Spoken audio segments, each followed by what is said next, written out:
Everyone, and welcome in another Monday night live chat show, Jiminy Flip It style. Hope everybody's doing well. Making some adjustments behind the scenes here, but I think we're good. Hopefully everybody can hear me well, see me well. Cool background, isn't it? That's my car. That's a gauge. That's my current blood pressure. No, I'm only kidding. I'm gonna open up tonight's show with a bit of a complaint, because I heard that attracts viewers. No, I'm only kidding, but it's the truth. I had a lousy morning shipping today on the old eBay.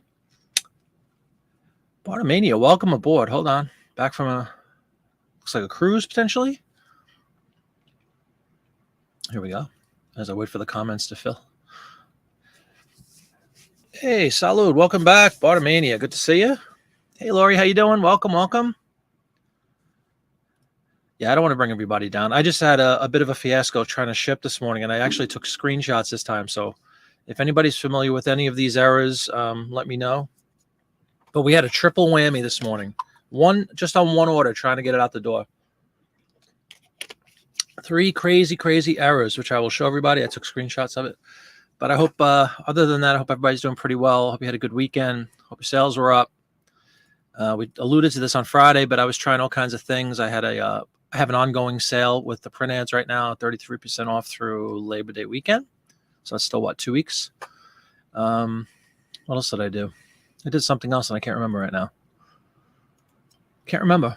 Isn't that funny how quickly things escape your mind? Yeah, I had the sale. I had something else I put in place. But anyway, so it yielded, some decent results. That's what I want to mention. I did do the end and sell similar again for 2/3 of my store over the weekend, trying to get everything within that 30-day window, because I've heard and read many people have said that basically that they're supposedly hiding listings if they exceed 30 days, which really seems ridiculous. But Jeffrey, Jamestown Baseball Commissioner, welcome, man. Welcome aboard. Good to see you. Quite a cool name. Big fan of the old baseball. Big Met fan here. Very happy right now. 3 out of 4 against the Phillies. Put them out of their misery, basically. Just got to take care of the Braves. But those 2 things. I did the end and sell similar with like 2/3, which represents like 2,000 some odd listings, and I had the 33% off sale all weekend, and I guess okay results. It's tough. You don't really know what would have happened had you not put those things into place. But I was just, as we alluded to again on Friday's show, I had to do something. I wanted to try to do some things to kickstart activity within my store. So we'll see. I know, 2 days is not a comeback make, but at least there's something going on, which is kind of cool. And hopefully it continues during this week. But this morning, there was some silly glitches, which I do want to show everybody once we get a few more people in. So I just want to see what everybody thinks. And if you guys have ever experienced any of these error messages. I've seen one of them, but maybe 2 of them. But the first one was actually jarring, because it was like everything was done. I was just, trying to print out a label, and all hell broke loose. So it's kind of weird. Tried 2 different browsers too, and it was actually across both browsers. A lot of the times the issues are isolated, or they're part of like Google Chrome exclusively. And if you go to another browser, you can often, bypass those errors. But this one was in both of the browsers. So definitely. Anybody else having any glitches, as they say in the business? Hope everybody had a good weekend. How are your sales this weekend?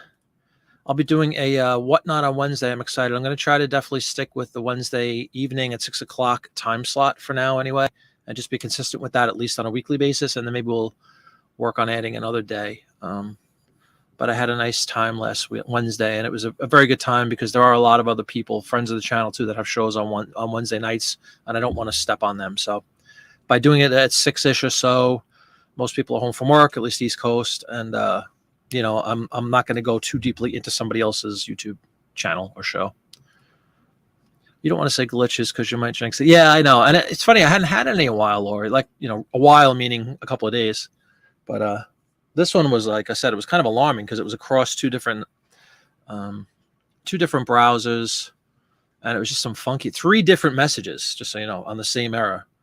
What did I wind up doing, you want to ask? I went to pirate ship, and all was well. So I was able to print my label and send out the item to my customer without, no harm, no foul. They'll have no idea of all the stuff I had to go through.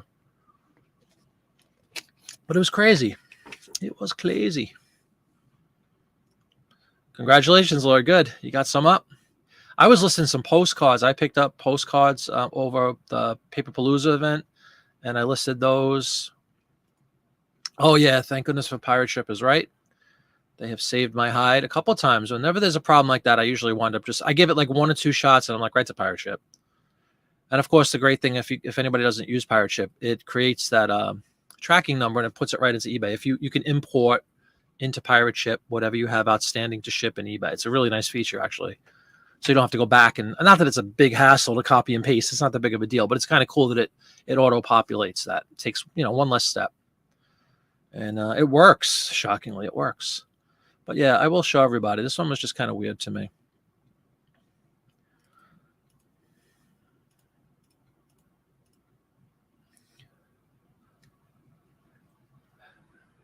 And remember, Laurie, were you on the show when we were talking about how to access the media mail option? I was having a fit one day because I couldn't get media mail, and then somebody showed me that there's a little tick box you have to hit. So now I got it.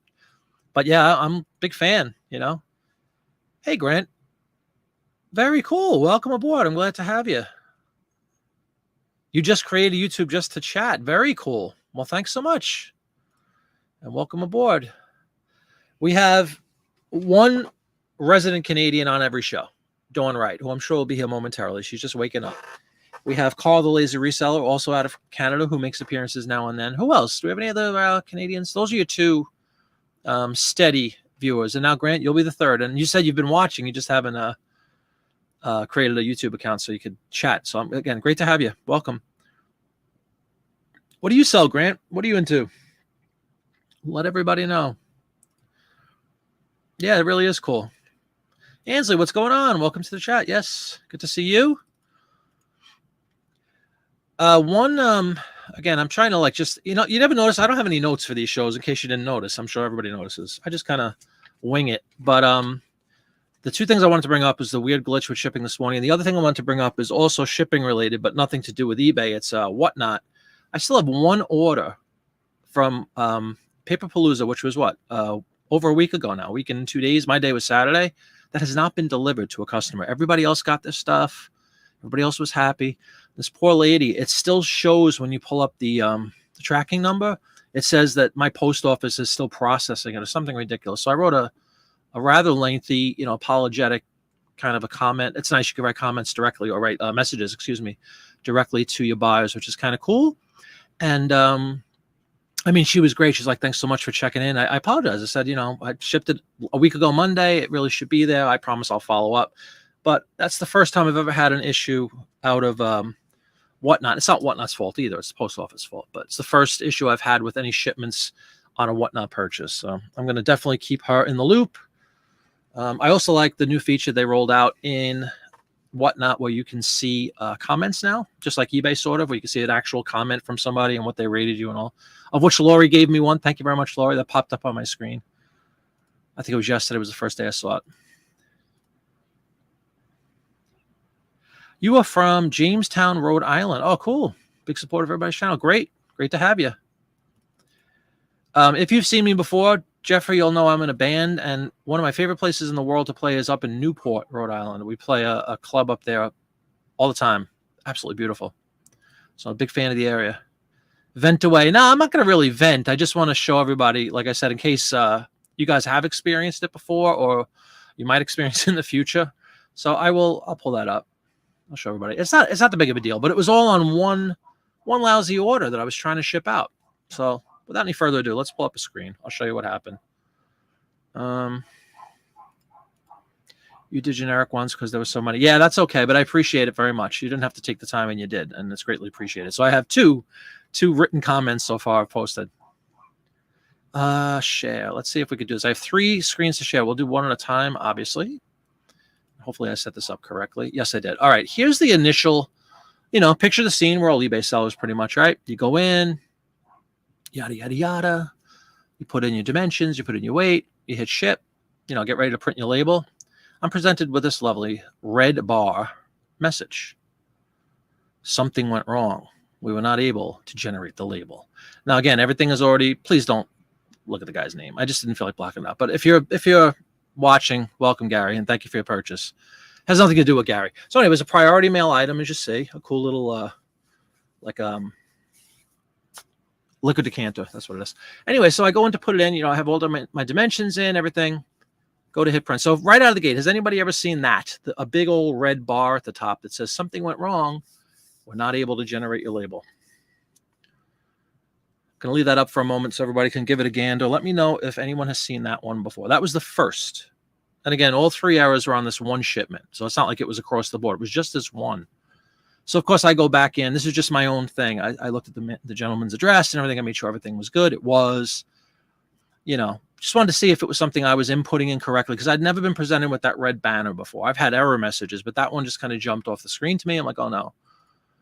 Grant's been selling for 1.5 years, mainly immediacy up. Very cool. And Grant, I'm a huge fan of 2 of those items. Well, 3 of those items. I'm a huge fan of everything. But I'm a big CD guy. I love selling CDs. I think they're talked about this for the last month or so. Tremendous value right now to get out in the wild. They're dirt cheap. They sell really well. They sound great. So I'm a big fan of the CD thing. I've sold some DVDs. I'm getting into postcards. I love magazines, but I love hacking them up. And badges, I'm not sure what you mean, but I'm sure they're great.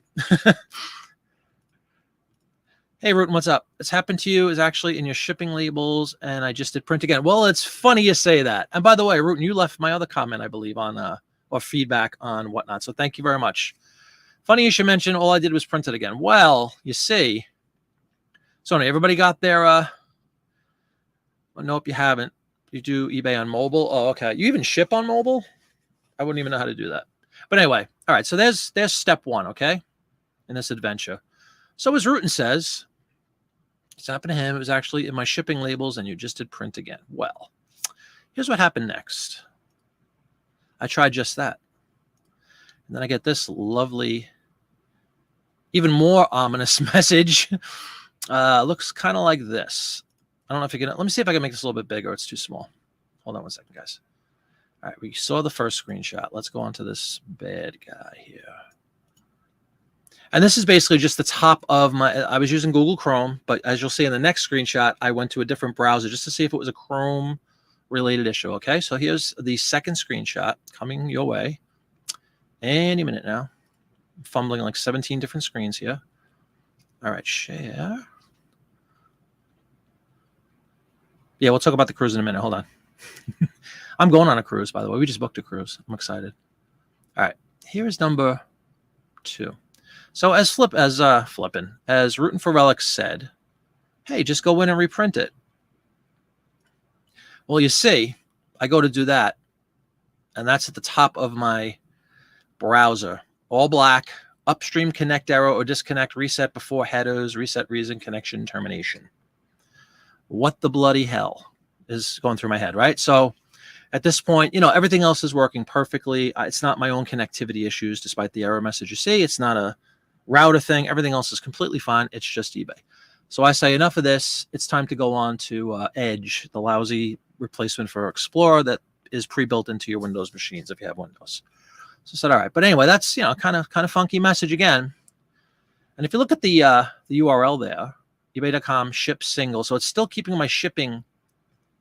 It's related to the shipping screen. So basically I refreshed. I tried to print again, kind of like what Rutan was alluding to. Hey, Kelly, good evening. We're going through an early show error message rotation of eBay messages. Hold on. I'm trying to read comments as I'm talking here. Rutan says, if it fills up my screen in a minute, here we go. Yeah, shipping on the eBay app is easy peasy. Plus, now they finally have QR code. Yeah, I've seen that. That's pretty cool.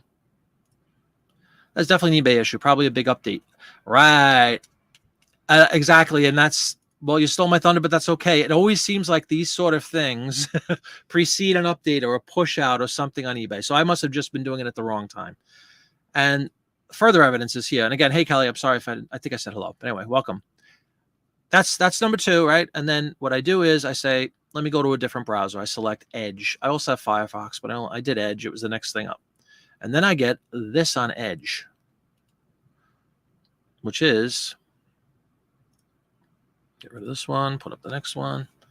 And I promise this is the final one. I'm not going to spend an hour going through this. But again, I just wanted to point it out in case anybody's ever seen it.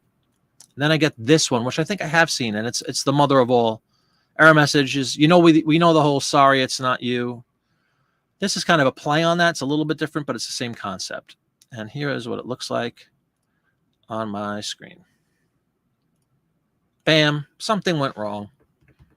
A box with a sad face, again, involving shipping. So that's 3 error messages across 2 browsers on 1 item. So at this point, what I did is closed out everything. I actually rebooted my machine, even though I knew it was foolish. It wasn't my machine. Rebooted it just for fun. Same thing happened again. Went over to ye old pirate ship, thank goodness. Ported in this 1 item. Printed my label. No issues at all. Tracking number provided. Gleeful customer. I do believe that Rutan hit it on the head. I probably must have been working at a time when eBay was pushing out some sort of an update. And I did not know anything about this being able to sort by views, did you say? Or something like that, which they always used to have the ability to do. And it's funny because Dawn and I were talking about that. It's things that you can't sort by view. So if they've sorted that out, great. Anyway, I might have just been unlucky and been trying to process some shipments at the exact moment eBay decided to roll out something. So anyway, just thought I'd show everybody. I've had error messages. We've all had stuff like that, but I don't remember 3 different messages for the same item. I hope I never see it again. So let me know what you think. Solar flares could be. Well, it could be those Martians. You never know. They might have been tampering with stuff. Hi, Sarah. Sarah in the background listing. Kelly, how you doing? What's your listing count now? Would you go up another 1,000 over the weekend? You had 4,000 to play with, right? How many did you get up? Kelly picked up over 4,000 postcards he was proudly declaring on Friday. I'm wondering how many. I saw some Instagram posts. I like your process. You had them all kind of sorted, and it's good stuff. You definitely need to be organized, I'll tell you that, with postcards. They're really tiny and easy to mix up. There's a magnetic storm going on. There you go. I thought she was kidding around. Are you saying there's actually solar flares?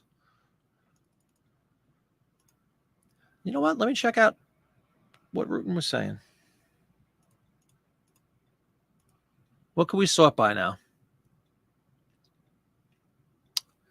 We can sort by views? Yes, you can. Okay. Which, we always used to be able to do. So they brought it back ever since they changed the whole view thing. Yeah, what I did, again, is I went in and every single item in my store is now, I believe, within a 30-day. Let me make sure of that before I make this declaration. Just about. Yeah, my oldest item is now July 27th as far as a start date. So I'm within the month. Craziness, isn't it? Hey, CJ, what's going on? No, no problem. Appreciate you stopping in. I appreciate you having me on while you're doing these other things and tending to much more important matters than eBay grief. You didn't list as many as you wanted to. You did more sorting than listing. All right, that's cool. Over 30, though. Phenomenal job, man. Really good stuff. Sarah did a video? That's crazy, I know. Wow, I didn't hear anything about the solar flares. I was busy. I had the solar flares didn't affect my show. I had a great show on Saturday. I have another show tomorrow, Beetle show. So we're still in full tour mode. Then I was thinking about that perhaps that's affecting my sales. The fact that I don't have as much time to devote to listing and fine tuning and all the stuff I usually do because I've been out a lot and traveling a lot and missing several days a week. So maybe that's having an impact. All should return to normal in early October for me as far as tour scheduling. And hopefully in September when kids go to school and everything.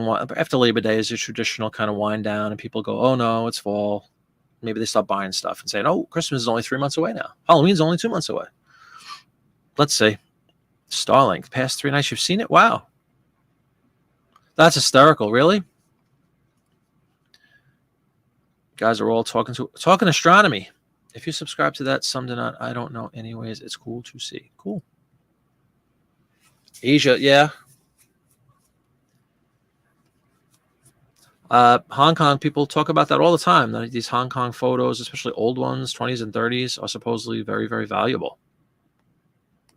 Yeah, you give yourself some wiggle room, right, Kelly? If you want to play around, if you want to do price drops or sales or whatever, as long as you're making money. I like that philosophy. Start them up high, and then you have wiggle room to play with. If you start at the exact number you want to make, you don't really have any room to finagle, and then you're going to get depressed because you're giving stuff away. At least that's what I think.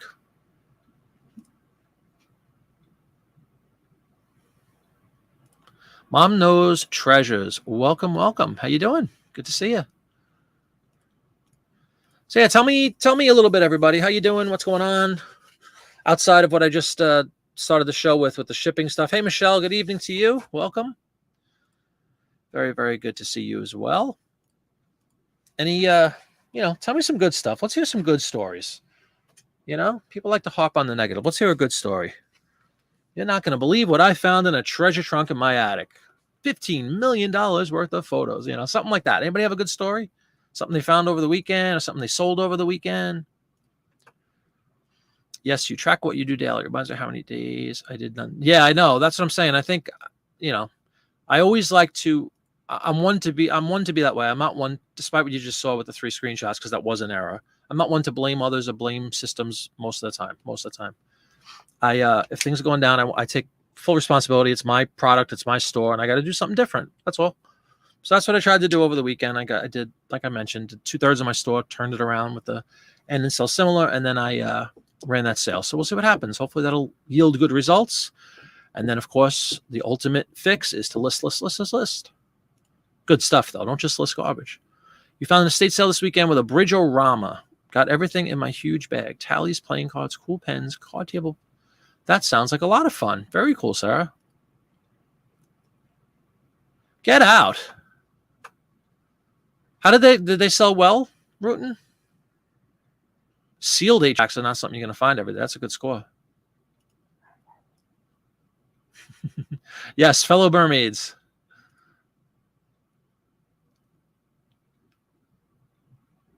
Yeah, I get used to it. Trust me, I'm one to write typos. I don't usually write typos, truth be told. The time my typos come into play if I'm on the road or something and I try to use the silly voice to text thing, which conceptually is a great idea, but rarely does it actually, type out what you said, and then you wind up having to do damage control potentially when something slips out that you didn't mean to say.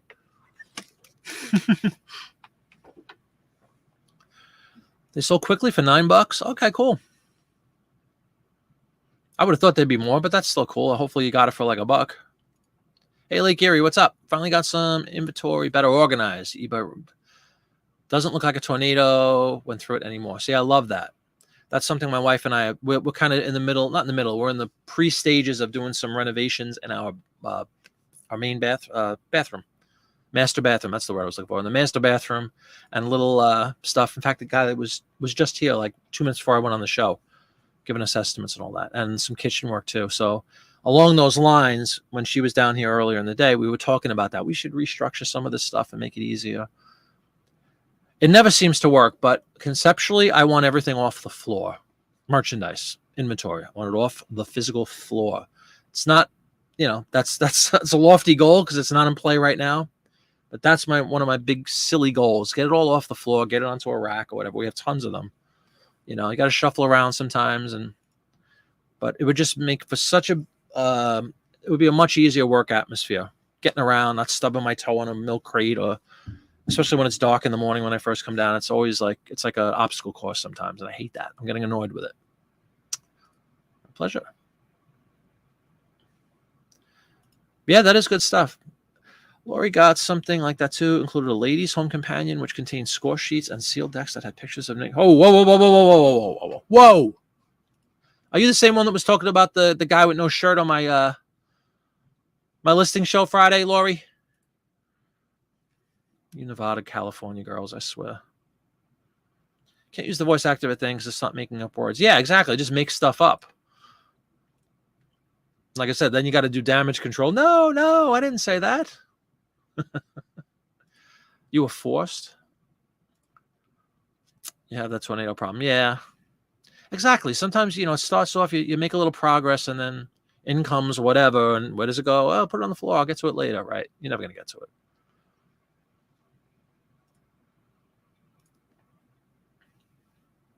I came across a magazine because you guys are mentioning this Ladies' Home Companion. I came across a magazine this weekend called, it was from 1908, I think, 1908 or 1910. Housewives Today, something like that, or Great Housewives. I did not even know I had it. It was just in a bundle of stuff that I bought. But I'll probably share that on an upcoming listing show. But I just thought it was such a cool name. I should have had it written down. It's like Housewives Today. I think it was called Housewives Today. But it looked really cool. An Edwardian housewife, you know. You were forced to, as you recently work from home, full-time job. eBay room will double as my office. Yeah.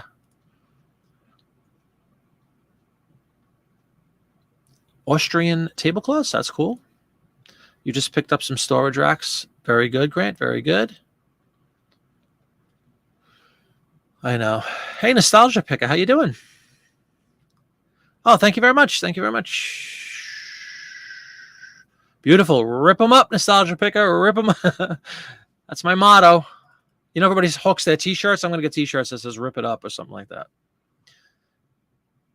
But welcome aboard. That's really cool. Thanks so much. I'm glad you enjoyed them. Glad you enjoyed the videos. Hope it inspires you and gives you a new niche to play in.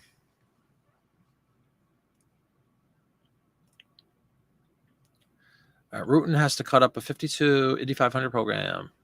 Isn't it amazing how many ads are in a lot of those things? It's so true. I see that with the magazines too. As time goes on, the ratio becomes ridiculous. It's like 80% advertising and 20%. It's kind of like TV nowadays, where it's all a football game. In an hour, it's like 40 minutes of commercial. Literally, like half an hour, 40 minutes of commercials. It's a joke. Same thing with the magazines.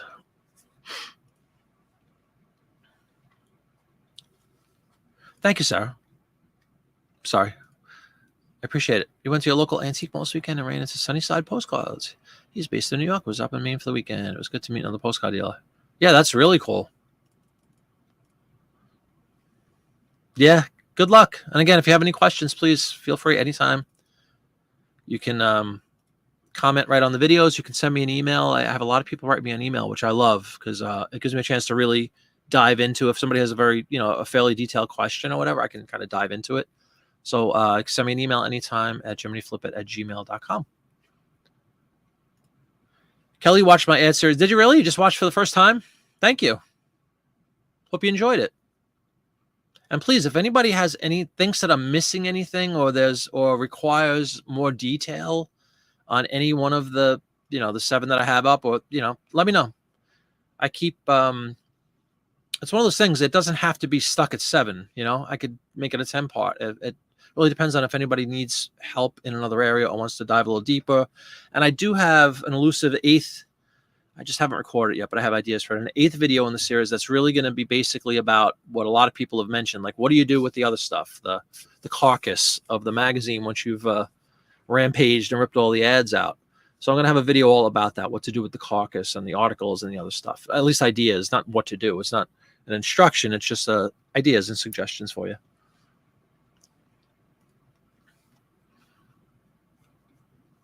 Oh, God, I hope not. Really? Hey, Cameron, how you doing? That's hysterical. You were both watching yesterday? Very easily digestible was my hope, right? There's nothing like half-hour long. Not that they couldn't be. I'd be happy to do longer videos, but I thought they would kind of touch high level, is the term I like to use, high level overviews of each facet, at least as how I wrote it out. And again, if anybody has any more ideas or more suggestions for more information on any one of those aspects, let me know, please. I'd love it. Cool. Okay. Thanks, Kelly. Always want to go to 11 when you can. Very true. Thanks, CJ. Decoupage. One of my favorite words. Decoupage. It was great. Like watching as a packed audience. Excited to get my hands on print ads in the future. Yeah, very good. Wednesday night, I'll be doing an auction on Whatnot Wednesday at 6 p.m. I know you're out west, so it's 3 your time, I guess. 6 p.m. Eastern on Wednesday. I put up the thing is out there. What do you call it? The thing where you could bookmark it. Like I have it set up, and I put World War I ads, but I might change that actually because I found a whole bunch of something else I'd like to kind of feature in this one, and maybe we'll go back to World War I. Another good thing about whatnot, is you're in complete control. You know, you could do anything you'd like. I kind of dig that. Kelly says, not yet. We're finally getting rain after a long, dry summer. Yeah, same thing down here, Kelly. I'm in Pennsylvania, but we've been playing all over the Northeast and Southeast all summer with shows. And we just did a show last weekend. I mean, literally brown. It looked like hay. And this was a lush field that we've played on 10 times. It was like all brown. The stuff, the hay, as we called it, it got into all the equipment, got into the guitar cases and stuff. It's ridiculous. Like, we've had a few storms, but no like days of rain, if that makes sense. Like, you get a quick half inch or whatever you get in a thunderstorm, and that's it. We haven't had like a day or two of rain in months, if you think about it.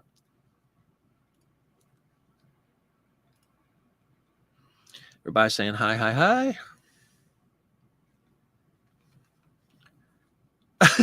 What? Your life ads are too big for your scanner. Good thing. Oh, for the dreaded. That's an ongoing joke with my Canadian little sister out there, who hopefully is waking up any minute and will be on shortly. But we have an ongoing joke about, if you guys ever check out Facebook Marketplace, which I do all the time, good place to source in general. I don't know if anybody looks for postcards, but I look for magazines, like people trying to get rid of stacks of magazines. And, we've joked many a time about, how do I say this? Like the unprofessional nature of some of the posts on Facebook. Usually involves like a toe being in the picture or somebody's elbow or, we'll see. That's an ongoing joke. So it's a good thing you got a pedicure. Good. Ainsley, sorry and terrible with names. We'll get it eventually. Yeah, I'm trying to get a grasp on it. I have a lot of your names remembered. For those of you who allow me to say your first name, and please, really, I never do that unless somebody says, hey, I'm Joe Blow, I usually call out Mother's Mustache, for instance. Until Dawn kept saying, Ansley. I'm like, hey, are you Ansley?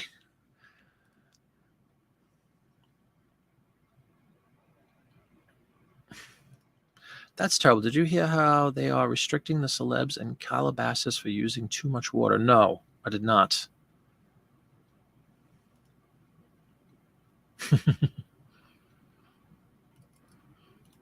I wonder, is much of the country in that situation with the drought-like conditions? It's crazy. You take top-down photos on large things like that and pre-crop when I take the photo. Oh, Laura, you know what I did want to mention, aside from the toe thing? The scanner I use, I mean, I know they're pretty expensive, but if anybody has any questions about the products I use for all this, they're in the videos. And I do believe, Laura, I have my scanner linked. So if you get involved with these ads enough that you think it warrants getting a bigger scanner, it'll easily fit the life ads, and even bigger, up to like 18 inches, I think. So something to look into. If you want to check out my videos, any one of the videos in that series, I'm pretty sure in the description you'll see a link for the scanner I use. It's big old flatbed scanner. You can fit everything in it. Not the image of your brain in Maine. I came to Eastern Oregon from tropical Georgia. It's been a drought ever since. That's crazy. Oh, I already read this. I'm sorry. Hold on. Where are we? I'm getting lost. Usually very green. Normally have to mow the lawn. It's been months this year since you've had anything to mow. Wow, that's crazy. Yeah. Hey, Joe. Yeah, they're calling for rain in November. Mark your calendar, everybody. Rain in November. But you never know. It's one of those things where, be careful what you wish for, because all of a sudden we'll wind up getting flooded or something, God forbid. So I would just like some moderation. You know what I mean? Normal rain every once in a while, sunny every once in a while, warm every once in a while, cold every once in a while. Balance. Welcome, Joe. Nostalgia Picker says, any advice on newspaper and magazine clippings from 60s to 80s, mostly celebrities, California entertainment, and news stories? Not newspaper. I've listed articles, which is actually a little precursor to the video I'm going to do about, look at my face above the comment. Hi. One of the things I'm going to mention in that forthcoming video, the part 8, what to do with the carcass, is just that. There are some, again, not newspapers necessarily, but I'm sure you could.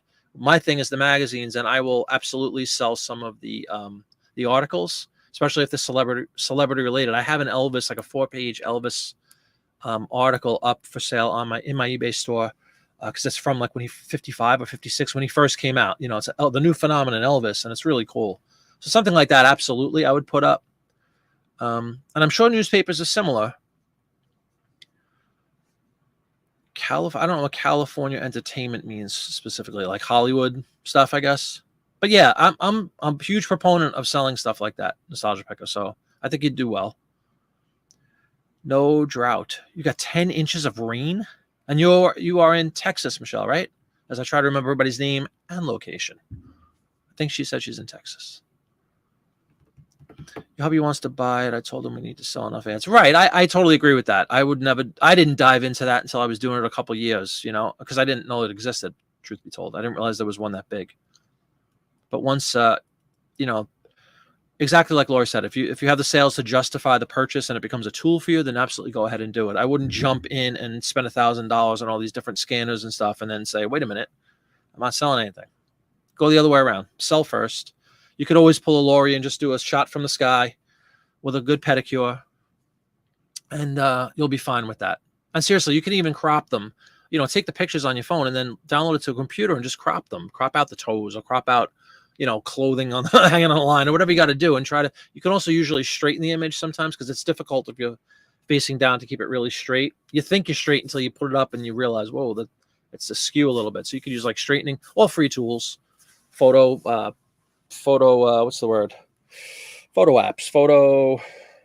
Can't think of the word. I have like 6 of them here. I use something called, what the heck is it called? Photo Scissors is one I use that gives you like a white background. I have a video on that. I use another one called Photoscape. Also, a photo editors. That's the word. CJ, with the current, it's $350, huh? Okay. If you can afford it, it's a godsend, I'll tell you. It's getting crazy. I can't believe how much weather is changing. Yes, I know. Yeah, and you can't control the weather. That's one of my one of the agents that books us all the time, the Beetle Man. You know, it's human nature, I think, right? We always let's say we had a show this coming Friday in New Hampshire. Everybody's going to be looking at the weather in New Hampshire all week and worrying, oh my God, there's a 70% chance of thunderstorms from 7 p.m. to 10 p.m. on Friday. And meanwhile, it's only Monday. So, you know, that forecast is going to change 8 times between now and then. But we do that all the time. We get emails and stuff back and forth. You know, current conditions, guys, brace yourself. Oh, you go nuts. Can't control the weather. So his little thing at the bottom is, you know, it looks like a chance to can't control the weather. Very true. You grabbed stuff from what your hubby was storing away after he got the ads? Oh, yeah? Fort Worth. There you go. My goodness. 10 inches of rain is obscene, actually. I hope you're doing okay. Yeah, flash floods are deadly. Yeah, unfortunately, that's a very true statement. Yeah, because no matter how pretty... Nah, last thing we need to say. Let's be honest, Cameron. I was listening to postcards this morning in front of my window and sprang like, oh my God. Holy cow, Michelle. Hope you're okay. I've heard of Photo Room. I don't have it personally, Lori, but they're all kind of the same. They all have similar functionalities. You know, one might have a little extra feature or something, but they're all, you know, a lot of them are free. You don't even have to pay for most of it. Windows just told me you need to buy a PC and get Windows 11. It said you have to? That sounds like a forced sale for sure. What do you have, CJ? I'm a bit of a computer guy myself. Used to work on computers for a living. No computer is going to tell you have to buy one, by the way. I find that hard to believe. And I don't have 11. I don't like it. There's too many things that they took away. So I just have a really updated, nice Windows 10 machine. It works flawlessly. He says moments before the screen goes black. You're good, thanks. But wow, it was so loud last night. My goodness. Oh, you're running Windows 8 still? Go to 10 for sure, CJ, if you can do that. It's a free upgrade. And it's a lot more user-friendly. All those silly tiles. And Windows 7 was great. Windows XP was great. 8.1. Yeah, you could definitely... I would recommend going to 10 if you can, CJ. If you need help, let me know. I'd be happy to help you. My God, I spent years upgrading computers, and Back to Windows 95, actually. And doing installs, fresh installs, updates. That's what I do. Winter Crow, good evening, Winter Crow. How are you? Hope you're doing well. Very good to see you. We're just chewing the fat tonight, Winter Crow. So asking how everybody's doing, eBay-wise, sales-wise, ideas, tips, tricks. Winter Crow, did you find anything cool on in your hunt for items? You usually come up with really cool stuff. Totally, Kelly. Absolutely. Yeah, Windows 8 was kind of a mistake. XP is great. XP is absolutely fantastic. Very solid. Yeah, 11's not free, but you can upgrade for free, and you can go from 8 to 10 for free. So definitely do that. Back up everything first. But again, if you need help, let me know, and I'll be happy to help you. Did it for a living for a while. Yeah, exactly. Much like the new listing tool on eBay, that's my philosophy. I'm holding off until I have to, until it just goes away one day, which honestly was one of my fears about these updates. I said, oh no, here we go. I'm going to refresh my screen, and it's going to say you have to use the new listing tool. I've been dreading it. I know it's not that big of a deal, but I don't want it. I don't want it. Yeah, I know. I've seen. Hopefully that works out. You deserve it to work out, that's for sure. Mother's M. Hey, Memphis. Excuse me, Memphis Blazer. You made me cough. I was so excited to see you. How you doing? Good to see you. Yeah, we for the benefit of those who might have just joined, we started the show tonight with a couple of funky shipping errors I received this morning, trying to ship one lousy item. The same error message across two browsers, and Rootin' for Relics correctly pointed out that they were probably pushing through some sort of an update on eBay. So I think you just become a victim of that on occasion, no matter what you're trying to do. You know, the dreaded "it's not you, it's not us" error message, or in my case, 3 bizarre error messages I've never seen. Just trying to print a stupid label out. And I did confirm that, yes, we can now sort again like we always used to be able. You could sort by views now. Take that with a grain of salt. So I guess that was the big update. There's probably something else around the corner. Isn't the fall update due any day now? Like, I'm sure that'll be rolling out. Whatever the fall updates are, and changing categories around and all that. I got an email about, it didn't apply to me, but an email about category changes again in certain niches or whatever, certain categories that, again, I don't sell in specifically, so I wasn't too concerned. That's hysterical. Did you get an email from eBay? Oh, that was, Michelle, you just reminded me. Remember I said Friday I did a couple of things, or tried to do a couple of things over the weekend to kickstart some sales. That was the missing piece. I went in and I did update anything that I had requesting recommended specifics be updated. It was only 164 for me, but I did all of them. So that was the other piece. Thank you. I knew I did something else. So I had a sale, that 160 whatever items recommended. I updated all those, and we'll see what happens. And I did the end and sell similar on 2/3 of my store. So now I don't have any item older than July 27th. So I'm still within the 30 days.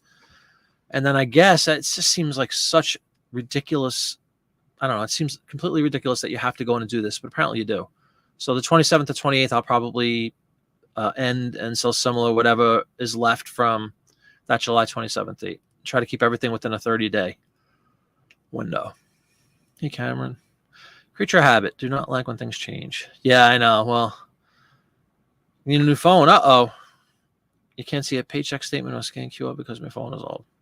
It's all right. Hopefully you got good use out of it. It's okay to update once in a while. Apple is notorious for, the iPhone 5, 6, 7 every year. And there's like these incremental changes and everybody thinks they need to get them. I'm not big on that nonsense. You had an especially nasty neighbor reported you to the township for a badly mowed lawn. Oh no, really? No, go for it. Winter Crow. You're amongst friends, so you can tell everybody what's going on if you'd like to. Yeah, I tried that, man. Did you see what I posted earlier, Memphis? I don't know if you were on. Maybe you're just watching, hanging out. I had 3 different screens, and I tried to refresh, and I got that second error message, which was like a black screen, like a coding error. Then I went over to Microsoft Edge. I tried a different browser, And I got the, like, it's not you, it's us kind of nonsense with a shipping box with a question mark on it. So just crazy that I had 3 of them. I wound up going to pirate ship, printed my label, and then later, this was early. I don't know exactly what time. I probably have a timestamp actually on the screenshots. I could tell you. It was probably like 10 or 11 in the morning when I was doing them. And then later in the day, I had another bunch to ship out, and I try to get everything out by like 2. On my front step, we have a guy come and pick up all my mail, thank goodness. Usually somewhere between 2 and 5 o'clock. So I like to have everything ready by 2, if at all possible. And those all went through, without a problem at all. Recommendation. Oh, I know. Well, everybody can read it. I'm not reading everybody's line. I'm going to be hoarse in 2 seconds. But yeah, the postcard recommendation. Remember, Kelly, they just did one a year and a half ago, maybe, with the whole, that used to be a much, much wider spectrum. And now it's down to topographical, non-topographical, which is a joke. How much more could they whittle that down? But yeah, whenever you have a boatload of something, that's the one drawback, right? 25,000 postcards listed. If they do something funky to postcards, yeah, it could be a long few nights for Kelly.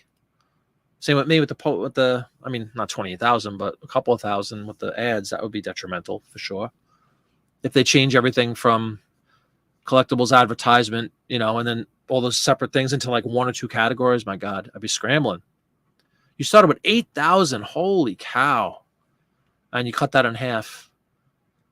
Yeah, Michelle, I'm sure you saw Don's post about that. He did a video about it that, now he's saying, I really think you should do it. It's had an impact, a positive impact, supposedly. And again, I take everything with a grain of salt. Trust me, everything I read, listen to, and hear, I like to hear different opinions and different viewpoints before I jump to conclusions. But I do think there's a lot of truth in that. I think it's quite possible that if you leave those things alone for a long enough time, they're just going to block them, or whatever the word is. They're not going to show them like they should be. And that could just be, especially with that kind of volume, my goodness, Michelle, if you just updated 4,000 of those recommended, I'd like to think it gave you a little kick. Did it? Like purchases, buys? Hopefully it worked. Dawn, there she is. Welcome, welcome. Dawn, we have a new Canadian joining us this evening. Please make your presence known one more time. Brand new, opened up a account recently just for the purposes of conversing with us. Yeah, Winter Crow needs a new phone too. That's a big one. Winter Crow, you could get really good phones for very, very cheaply now. Beware of scams and all. On eBay, on all kinds of sites. Let me know if you need help with that. I love helping people. I really do. Especially when they're nice people. Yes, absolutely miserable with themselves.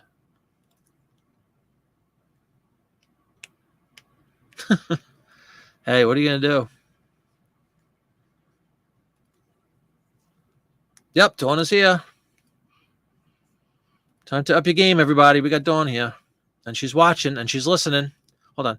I still use the track phone, but the world came to an end when he had to manually enter all his contacts again. It took out. Oh, yeah, I'm sure. Well, Kelly, you have to realize you grew up in a generation where everybody has these things and it's second nature. A lot of people didn't. They're very new devices still, relatively speaking, and people struggle with that. I used to work in Geek Squad briefly. You guys ever heard of Geek Squad? It's like a computer repair thing that was a part of Best Buy, and all the time I'd have people come in. It was like a live action help desk. People would come in with tablets and laptops and PCs and say, I can't do this. And a lot of older people were struggling. They just don't understand. It's new. And I was really good at that. I like taking the time and explaining things to people. You see the light go on. It was very, very satisfying. Sheriff sale, August 31st, if no miracle, and a creep of a neighbor who kicks us when we're down. Unbelievable.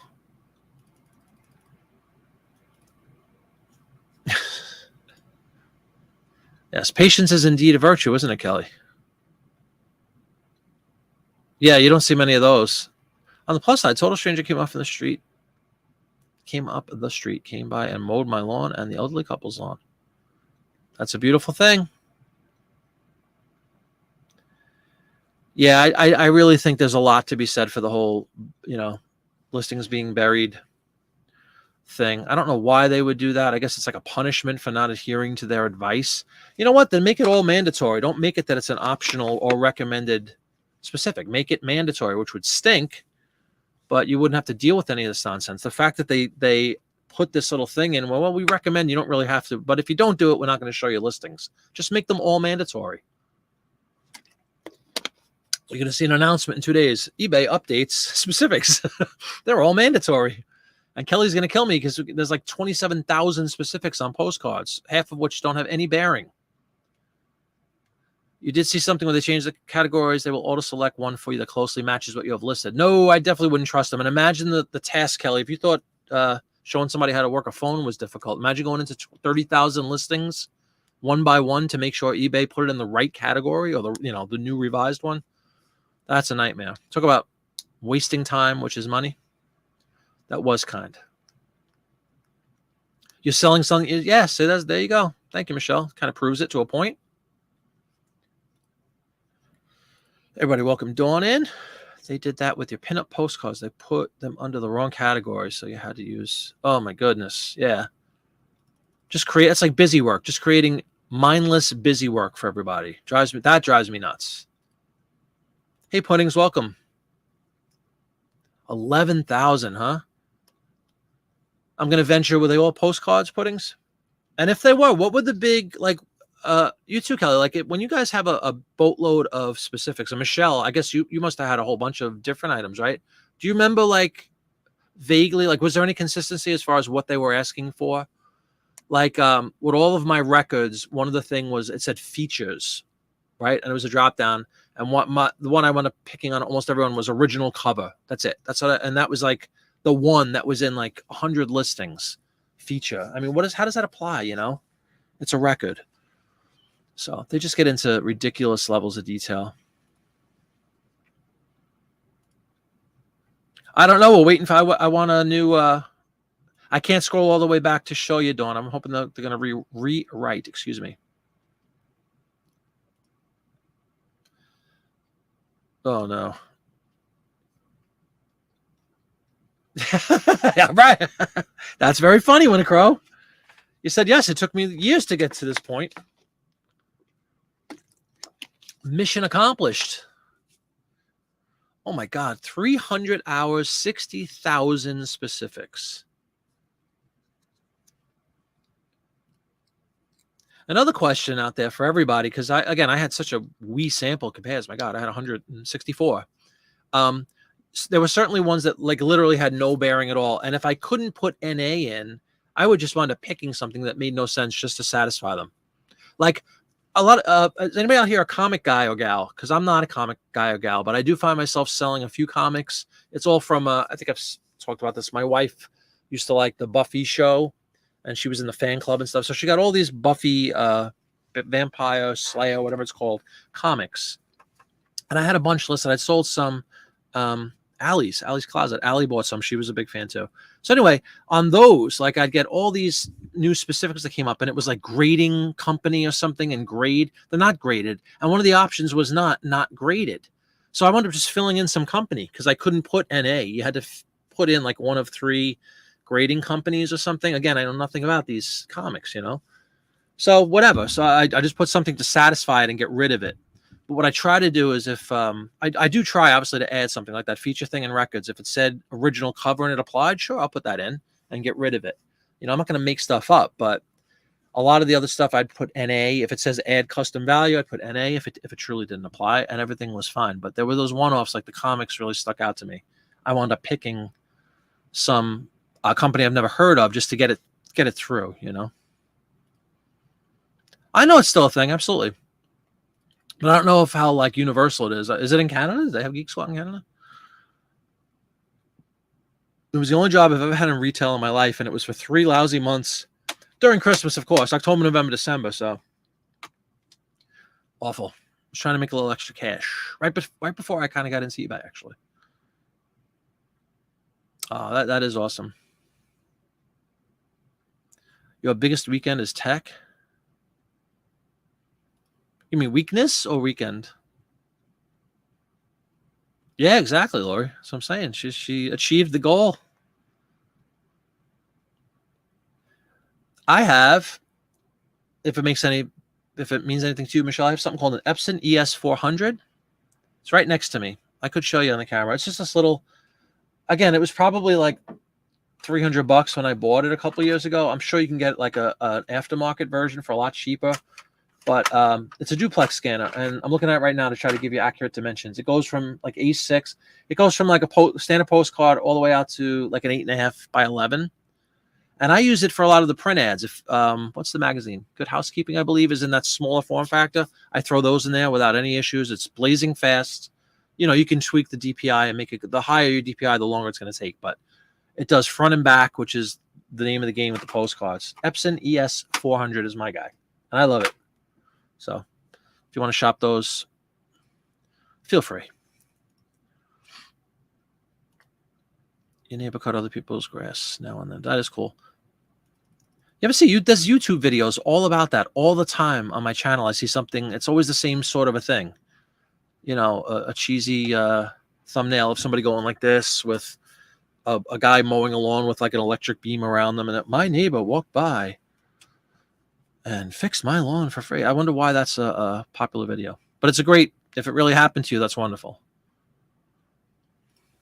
Oops, recommendations. I've been listening by hand. Yeah, try that. If you're looking for that, that's what I have. It's called Epson ES 400, Michelle. Oh my gosh. Yeah, that became a thing. Self-induced haircuts. Is that the right word? Those like sheep shears, basically. eBay will make item specifics and collectibles required as their October surprise. Yeah, I wouldn't doubt it. I wouldn't doubt it. There are a series of specifics. I'd rather have them be mandatory, though, like than have this, you know, ridiculous notion of recommended, which sometimes dwarf the amount of required.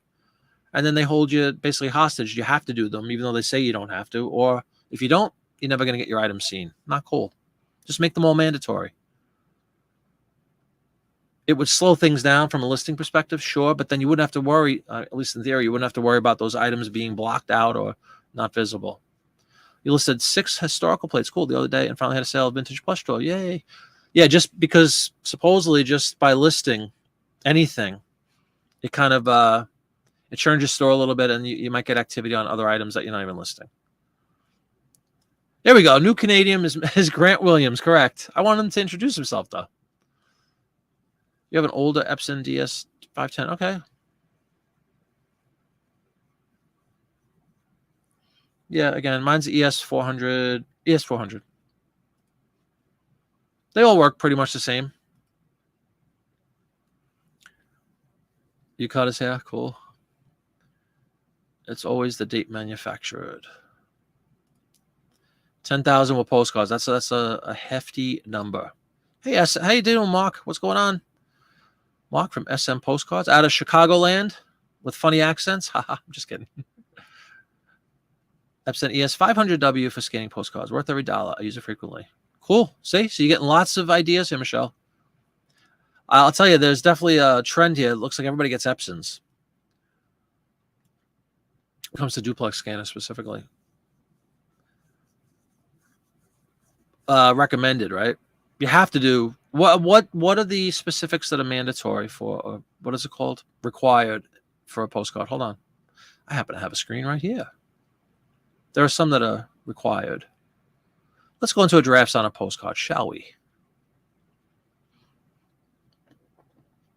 Which you would think I had, but unfortunately, hold on.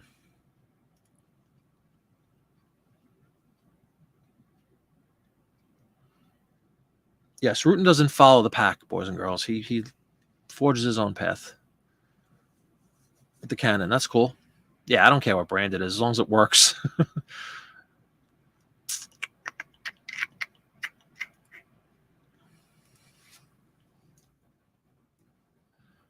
going to find a lousy postcard. I don't do a lot of postcards. And since I just redid the whole store, all my listings that I was actually doing live as opposed to delete and sell similar, and sell similar, wound up going to the front. So now I have to like hunt and peg. How about I search for postcards? That might be a good idea. Use the tools they provide. Anyway, there's a series of required. So I know what you're saying. You don't do any of the recommended, right? And you haven't had any ill effects, supposedly? Most of the postcards on phone, they wanted city, state, topic. Yep. Yeah, I often have city come up even if there's no city. I guess if you're in topographical, it's going to force you to do a city. Did you really, Dawn? Yep, ladies and gentlemen, Dawn Wright, the Queen of Canada, Grant Williams. We introduced you to Grant Williams. On photos they wanted, how it was developed, subject. Wow. Do you? Cool. Cool. It tells you 16 recommended for each of your 30,000. That's, do the math, folks. That's a lot of recommended.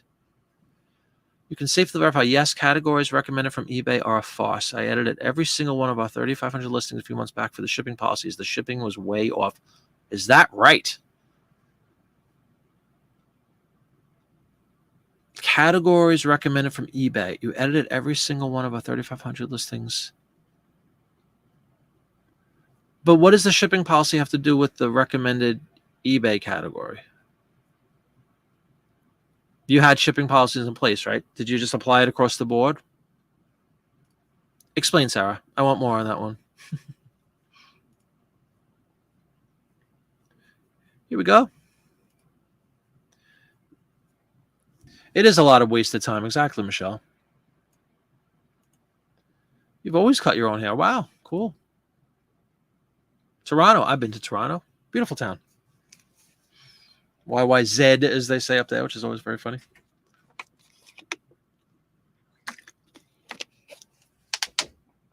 Dawn, that's something I've never asked you. I need to be educated. Why is it that the Brits and Canadians, I think Australians too, say Z instead of Z? I never looked that up. Like, there's got to be a reason.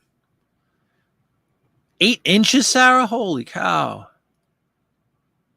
Did you do it straight? 8 inches is it's a lot of hair.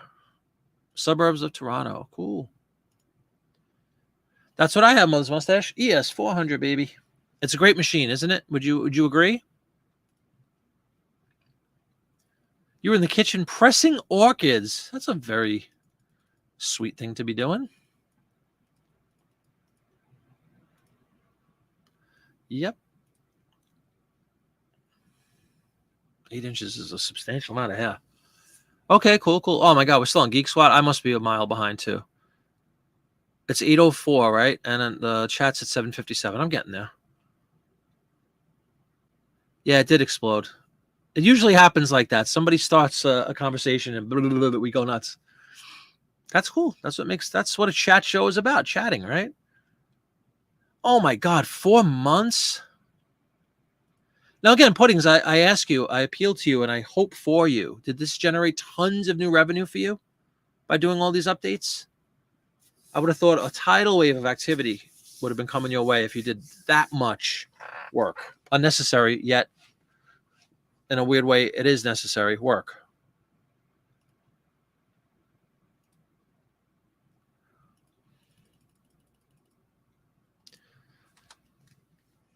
What a crow on the cusp of what's on my mind right here.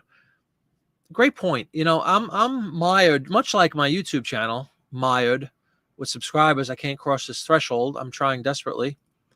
So please, if anybody knows of any friends or family that might be interested in the Jiminy Flipper channel, please let them know. And if you wouldn't mind giving me a thumbs up in the video, I'd really appreciate it too. But along the lines of what When a Crow was just saying, I'm at 999 feedback. Just sitting here, 999. I should have like 4,000 or more, 5,000 if everybody left feedback. But yeah, I think you're right. Nobody leaves feedback anymore. I also don't believe it's as important as it used to be, but it's a psychological thing. I would love to see the 1,000, get my different color star, whatever's coming up next, you know, things like that. We're all still kids at heart. You want to see a little star on your paper. Great job. You know, that's the equivalent on eBay. The one that we talked about, Michelle? That's all right. You can tame it. That's the good thing, CJ. You could tame the technology. Don't let it intimidate you. There you go, Dawn. You're one away from 3,000. Congratulations.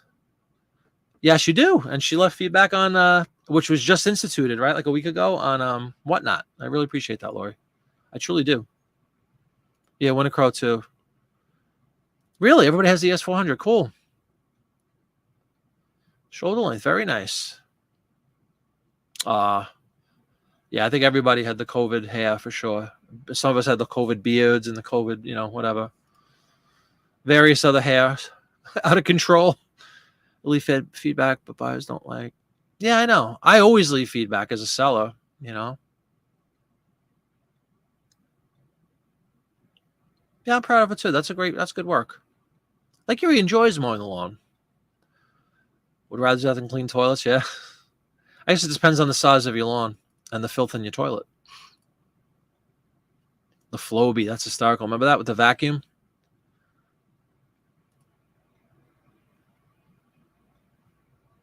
Your lawn looks like a bad haircut. There's some guys that do that on their YouTube channels. I watch while I work without the sound. They are oddly satisfying. I'm sorry. Are we talking about haircuts? Are we talking about mowing lawns? I almost said lowing lawns. Mowing lawns? This is what happens when you fall behind and people are conversing. Lead feedback as soon as the buyer pays. You get maybe 40% of them leave me feedback outside of postcards. Maybe yeah, that's the bucket I'm in. Maybe not 10. I'm sure we could do a pretty simple analysis, but it's a low figure, unfortunately. And I remember early on, when you first open a store and you need some feedback, right? A lot of people used to sell something like a pair of socks or really easy things to just blow out for $1 or $2 to try with the hopes of getting feedback. And supposedly the more feedback you had back then, it led to like more exposure for your items and all that stuff. And I used to early on, I would solicit feedback, which I know is frowned upon nowadays. And some people will give you negative just because you asked them to give you feedback. I was very tactful about the way I asked. But I got, honestly, I actually did get some feedback, but I don't do that anymore. But I used to do it. Used to solicit it very, very pleasantly without them even really realizing I was soliciting them. That's the key. Epson 500 during Prime Day. Cool. Oh, yeah? Awesome, Memphis Blaze. That's cool. Is it basically the same thing? I haven't really looked at like the advances in my scanner technology. Mine's only like maybe 2 years old at this point, and it works great. I have 3 of them. I have the big flatbed. I have a regular my printer has its own. It's also an Epson, has its own little scanner, which is just like a regular flatbed, 8.5 by 11 kind of thing, which works great. And then I have the big old flatbed scanner. So I have 3 of them right now, and that's sufficient for me. Yep. Oh yeah, that's coming sooner than later. Congratulations, Puddings. Proud of you. Happy for you. Oh yeah, sure. The push mower with the blades that just go like this when you go over them. That's kind of cool.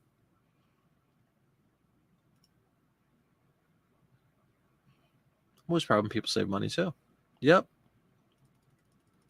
Let me try to catch up. I can't catch up. Grass mowing on YouTube. Oh, grass mowing on YouTube. Okay. Didn't even know. Look at this. He's already got channels. I didn't even know they existed, but there's pretty much a channel for everything. So why not? Go get it, Michelle. Good luck. Let us know what you want to buy in. You cut your grass about 1 time to my neighbor's 3. 3 Epson Fujitsu Scan Snap and an ES60W. Cool. All work well for you, Mark? I wait until an item arrives before I leave a buyer feedback, but they don't take the hint. Wait until an item arrives. Oh, okay. Yeah. I don't know. You can't be begging people. For me, it's more of a psychological thing. Like I said, since I'm right on, whenever Lori's at $29.99, I'm at $9.99. I just want to see the stupid thing go up. Whether it really has any bearing or translates into more visibility for your items, who knows? That's cool. You can't make a border around it? Oh, really? Yeah, they give you like a white border, which you could tweak and eliminate if you don't want it, by the way. But it makes for a really neat presentation, I think.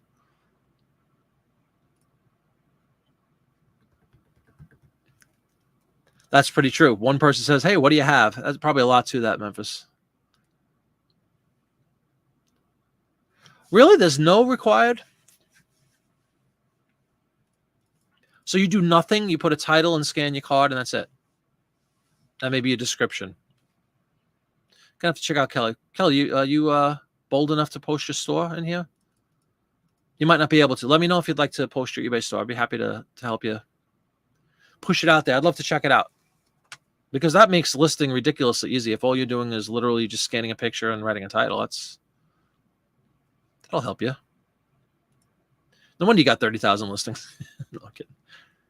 Coming in hot with 3 scanners. I got 3 scanners. They're not for postcards, though. You don't have a printer, Winter Crow? You have a scanner, though, right? Do you have a scanner of some kind? I hope. If it's a big sale, you wait 3 days so you don't trigger a return. Oh, really? That's interesting. How do you define a big sale, Lori? Hey, Treasure Mace, how are you? Should you be using promoted listings, and if so, how much? The age-old question. It's really up to you. What do you sell? There's so many different philosophies and point of view on this stuff. That's another thing that a lot of people would probably believe that if you don't promote at all, your listings are probably going to be shoved down the list of what comes up first in Google searches and stuff. I really think if you're in a competitive market like clothing and all these things that everybody sells, you're probably a good idea to promote. At least the minimum is 2% now. They just updated it. It used to be 1. Now, for some reason, you have to get 2 because it's twice as much. That's why. So really, like everything else, Treasure Mace, for me personally, I think it comes down to what you sell and your competition. If you're selling fairly scarce things, I don't know that there's necessarily a need to go in and promote, because your item should be rare enough that it's on its own merits. But I don't know. I mean, I say all this, and yet most of my stuff, I do promote most of mine, and it varies. I go up and down. It depends on.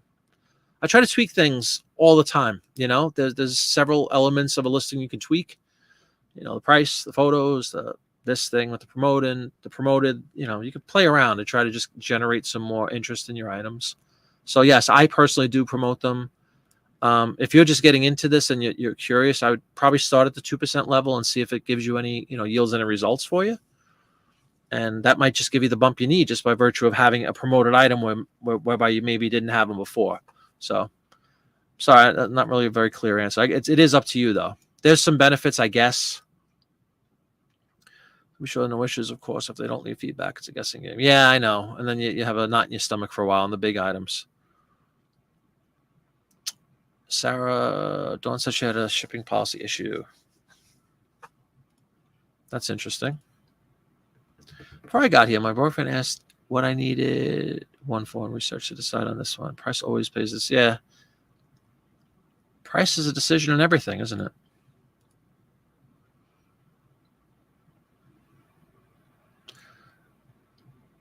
Yep. Current minimum is 2%. Yeah, there's something to that too. You supposedly get this little push for the first couple. I don't know if it's 30 days, but whatever the period is. eBay selected policies for my items when I converted to policies, and they like to make everything media mail for some strange reason. Really? And then when you go to try to ship it media mail, it tells you can't because that's not media mail. Why was it? Yes, exactly, Grant. Yep. It's the airport code for those who might not know. MCO is Orlando. Yeah, but they say Zed. Dawn, did we get an answer on Zed? Oh, here we go. That's hysterical. Why do we say Zed? I mean, we copy with it. Yeah, I know exactly. Yeah, I'm just curious with you. I'm not making fun of it. I could care less. I'm curious. It sounds like it's Greek or something. Zed. In Europe, topographical means what we call view cards in the States. So eBay is using a European term in the postcard. Oh, that's very interesting. Mark, how about you? Kelly proudly declares that he puts no specifics in his listings. Do you, when you're listing your postcards, do you put in some specifics or no? I'm trying. I'm literally reading everybody's. I can see timestamps. 8:05 I'm up to, so I'm 10 minutes behind. Yeah, I don't get the Zed thing either. We did not have shipping policies at all, and eBay complained, so I spent 2 days fixing all of them. Wow. First few that recommended shipping costs they gave were bad. That's crazy. Well, that's good.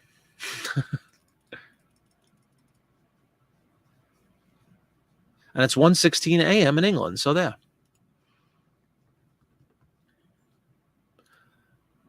All right, part 2. Then I scratched my head knowing some folks who just accepted the shipping policies they recommended would lose a lot of money. Oh, my goodness.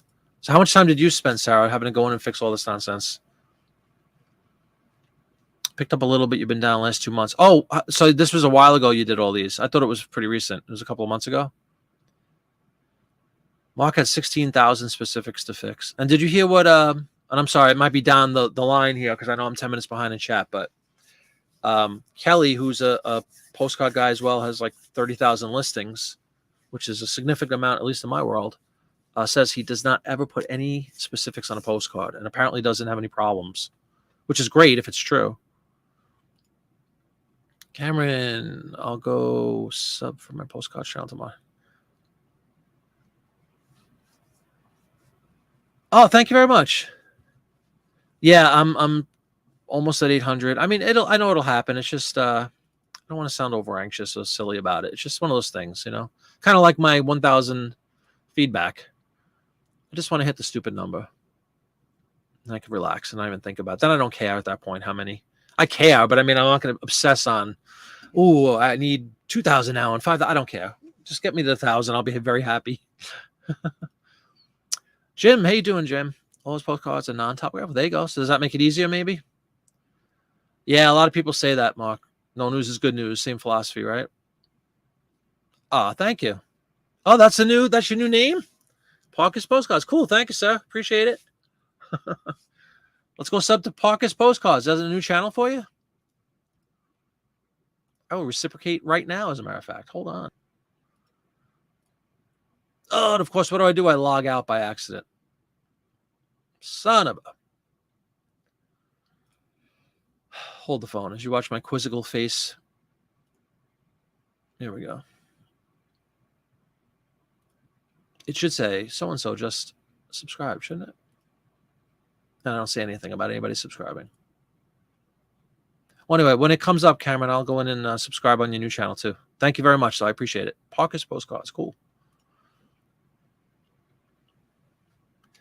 Yeah, I mean, Dawn and I talk all the time, off air and stuff, about, you know, the eBay stuff and the Etsy stuff, and we kind of go back and forth. I let her know how frustrated I was this morning trying to ship something, and we were kind of going back and forth with screenshots. But yeah, we do things like that too. We tweak constantly. You know, we go up and down with the amount of promotion, the percentage, and there's no doubt there's a direct correlation to view. You know, when you go to your traffic tab, if you're at 10%, you're going to get a whole lot more traffic than if you're at 2%. But it doesn't always translate to sales. That's the other frustrating thing. Like, my traffic has been great. Like, month over month, it looks like it keeps going up, but the sales haven't sort of, in a relative term, they haven't gone up proportionally, much to my chagrin. So we'll see what happens. Trying to get up your store number. I might need another month or two. Don't promote long tail items, which is my whole store. Oh, really? Hey, Barbara, how you doing? And why do you subscribe to that philosophy, Barbara? I'm not saying it's wrong or right. I'm just curious. What is your rationale behind that statement? Don't promote long tail items. Because postcards are long tail items. Kelly just hit 34,000 today. Maybe he'll be at 37, 38. Oh, so you're not that far behind, guys. You're both sort of comparable. Right? 30 and 34? Semantics. Oh, we got a postcard conversation go. Hold on. When postcard boys get together. Says offer delivery. See, I always leave feedback, right? When from a selling perspective, I leave feedback instantly. Although I will tell you what I do a lot is I do check out my buyer first. And, you know, I hope everybody knows this. You can go in and, you know, view a buyer, let's say, and then you can see that their feedback that they've left. See if they've left any feedback. That's what I do sometimes. And if they don't leave any, right back at you. I won't leave you any. You know what I'm saying? Tit for tat. Yeah, I go in and do it individually.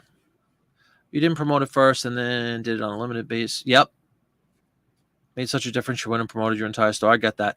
You know, the exception in my world, in my store, I do most of my store too, Memphis Blazer, but like there's certain items, like certain Disney items, I just know I don't need the extra oomph from a promotion because they're so popular.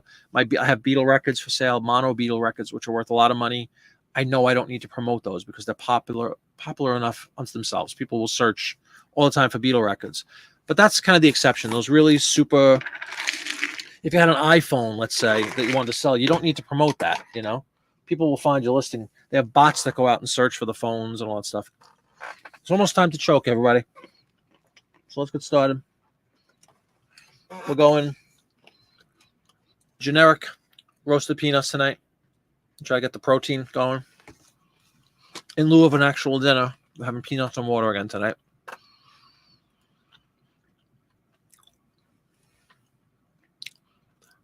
Fawn. I'm thinking it's been Dawn. There you go. Yeah, I pretty much am. Maybe there's like 20 I'm not. Oh, is that that's the only difference? Okay, cool. That has no bearing on me personally. I'm just saying because I just plug them. I have everything wired down here.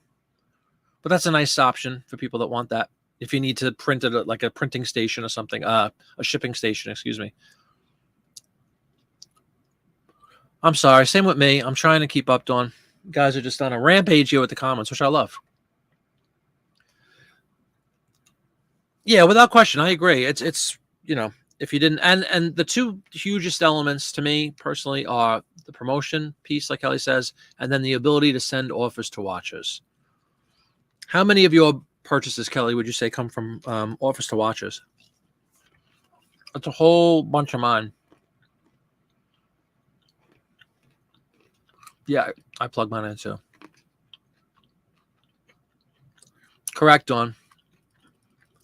Which is kind of the same, along the same lines as this recommended specifics nonsense. You want to play their game. You gotta play. You have to play by their stupid rules that they put in place.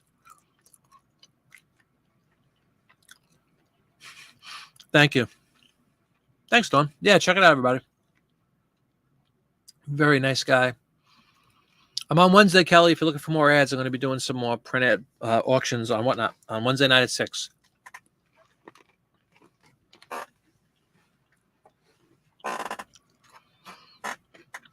Memphis feedback once a month, really. To each their own. Now I use 6bet, but even on eBay, I only adjust the title pictures in my stock categories and price. Everything else stays the same. Wow. Awesome.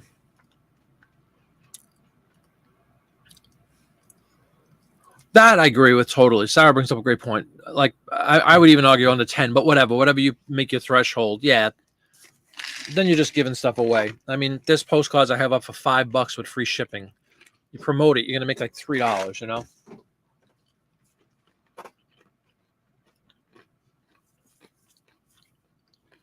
Good question. Hi, honey. Miss Flippet is downstairs, everybody. Hello. Everybody. Hello, everybody. Hello, everybody. Should I say it? Say hello, everybody. Big sales over 100. You manage.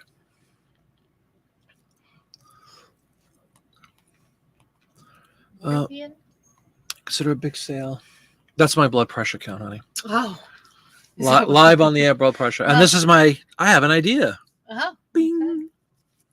I consider a big sale over 100 because I sold a large item and right after it, I left feedback. The buyer opened the return saying they clicked an error. Oh my goodness. That's brutal.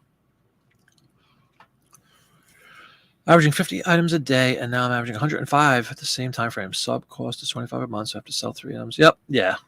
Very good.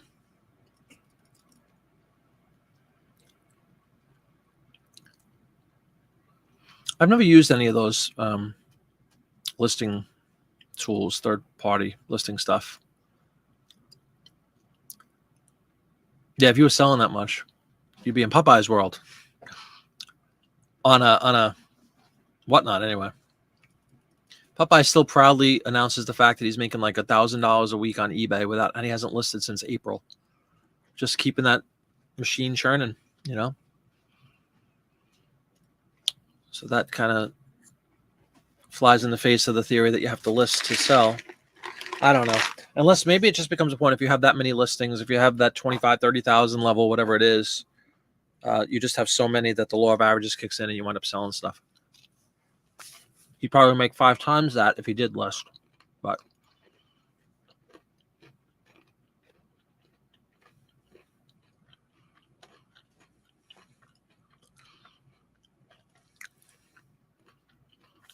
two 8-hour days or more to fix the shipping policies. I learned good that any recommended thing from eBay is a sham. Yeah, pretty much. It's a shame, though, isn't it? It's a shame and a sham. at the same time. It's just busy work, and they're taken away from our ability to do the things that we need to do to make money. Piddling away at nonsense. Hey, Lady Luck Junk. Happy Monday. Welcome. Danica. Yes, Danica. Who was a guest, a late guest, but a guest of mine a couple weeks ago now, right before, it was a Thursday night, right before Paperpalooza. Great to see you again. Hope you're doing well. Very nice to see you. Dawn, it was Manning at first. We realized we lost control of our store, making double sure stuff was correct. Yep. So there is no set it and forget it with eBay. That's for sure. You have to really handhold. Barbara, most of the bill hits I list are one-off, so I'm not going to promote it if it's the only one. Definitely agree with that. I just wait for the right buyer. Yep. I don't know why I don't promote. I couldn't call it a business strategy. No, well, your first point is well taken, that if it's a one-off, just by virtue of being a one-off, you should be able to sell it. And you're right, it kind of always comes down to the right buyer, though. And that's, again, gets back to what we always talk about, volume. If you have lots of volume, you don't care. You wait for the right buyer, and you're still going to have enough right buyers every day to do well because you have so much stuff up. Year to date, best offer sales. There you go. Look at these exact numbers. Look at Kelly. Love the stats. Seller initiated sales, 52 sales without offers, but my offers to watch is up 92%. Wow. Incredible work. But so what's your listing? How many more listings do you have year over year? Dawn said hello, honey. With a big heart. She said, she whispered hi, Dawn, from across the room. Ooh, you got the Train Depot cards? Very cool.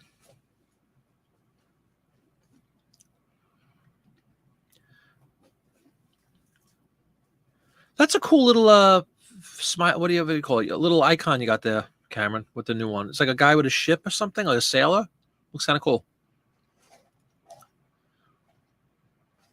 I always have a sale going, and I send offers. I convert a lot on my offers. Yeah, the offers are huge. One of the best things I've ever rolled out, without question. Oh, Memphis, I want to ask you. I received the the ship stuff that you said you wanted. I had no idea you wanted it, but the Cunard stuff, it's very nice. It's from a 1955 sailing, I believe, Queen Elizabeth. So it is good stuff. Did you sell any of yours that you purchased already? I sometimes wish I could send out offers on Etsy. Yeah, definitely. So do I. Popeye's got quantity, reputation, amen, and longevity. He's been doing it since 97 or 98. I think his store's been out for a while. So all those things definitely play a gigantic factor. He's well known. Rightfully so. Everybody loves Danica. What did she do, Dawn? Look at this. I'm getting close. I'm getting close to caught up. 8:28. I'm only 2 minutes behind. Ansley.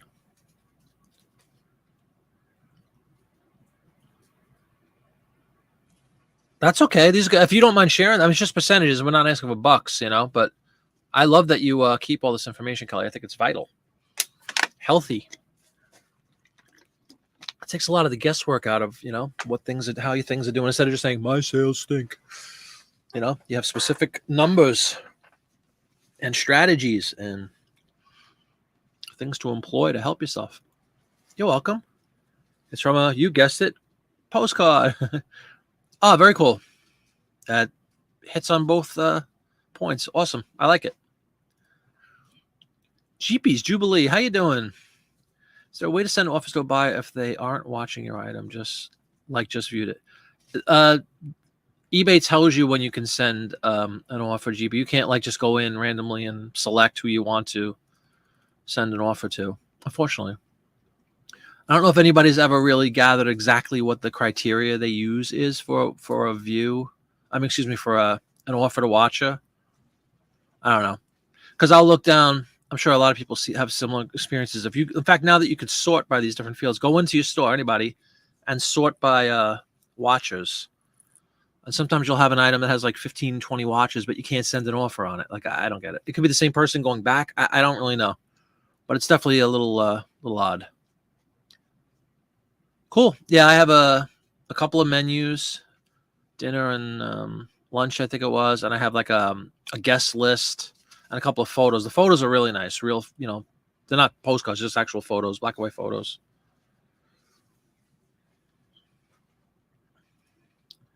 She was on Cameron's live, kept going off camera and coming back with different masks. That's hysterical. And with that, folks, I was just about to declare victory that I caught up, and here comes Winter Crow and GP's coming in. Picked up something really neat at the market this week. Once was a big into Napoleonic history, and a vendor came up with me the colors of. Wow, what colors are they? That sounds awesome, though. It also sounds like something we should be looking up for you on Worth Point. Yeah, you're welcome. It is. It's kind of strange. I don't know what their philosophy is, or what contributes to a viewer being, a watcher. Like, what do they have to do to become a watcher who you could send it off to? I don't know. I don't know what that criteria is at all. You have some photos, very nice. Yes. Oh, very debonair. Hey, Popeye, how you doing? Welcome. Good to see you. We were just singing your praises as always. Somebody came in. You have like 5 or 6 postcard people in tonight. Good to see you. Yeah, his ears must have been burning. Danica, did you get enough rain last night? Yeah, Michelle was saying they had 10 inches. We're in a like borderline severe drought state. All our grass is brown too. It also causes. I was telling you guys I was playing a show last week out in Jersey, and it's a place we've played 5 or 6 years in a row. It's a gigantic grass field, basically in a park kind of a thing, huge, like a half a mile, just giant field. It was all brown, and additionally to that, some of the trees were kind of prematurely coloring, right? Like we had like yellow trees and orange trees, like it was like the middle of October already. And I think that was partially because of the drought. So it's crazy. Okay, about dollar amounts. Yeah, no problem. 2021, you added 14, 8 sold, 5.22 year to date, added 12,000.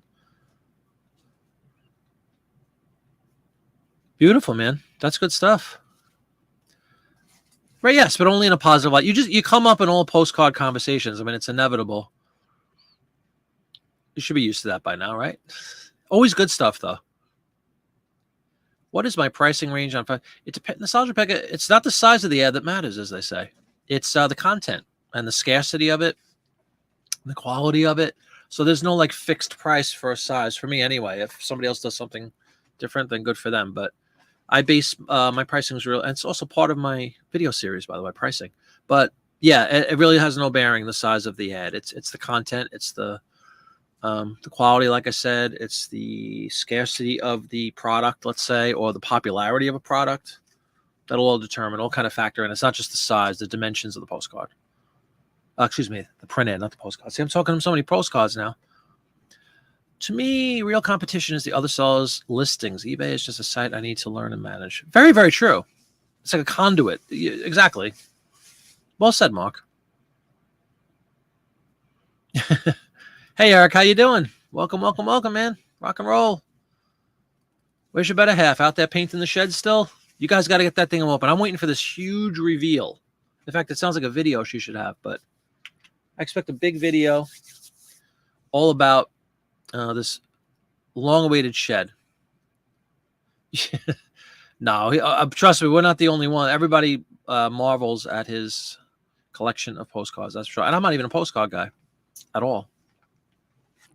I wanted to show you this. I found it. Sugar turns your appetite down, helps you eat less. Interesting. 70s? Yeah, I think it was. 68. 68. Yeah. Because the thought was that sugar would make your metabolism rev up. Right, but now it's the total opposite. But yeah. I thought that this was, I forgot to show you this. That's like the smoking really is. Cool. Yeah. So I'm going to take a look through some of these. I want older ones, but okay. We don't have any. We have tons of older ones. This whole shelf is older ones. Oh, okay. I want to we need to make more room over here. Indeed. Yeah, you're working towards the godlike status. It's a work in progress. Uh-oh, who's having issues? Hold on. Oh, they're talking about the flooding. Yeah, that's awful.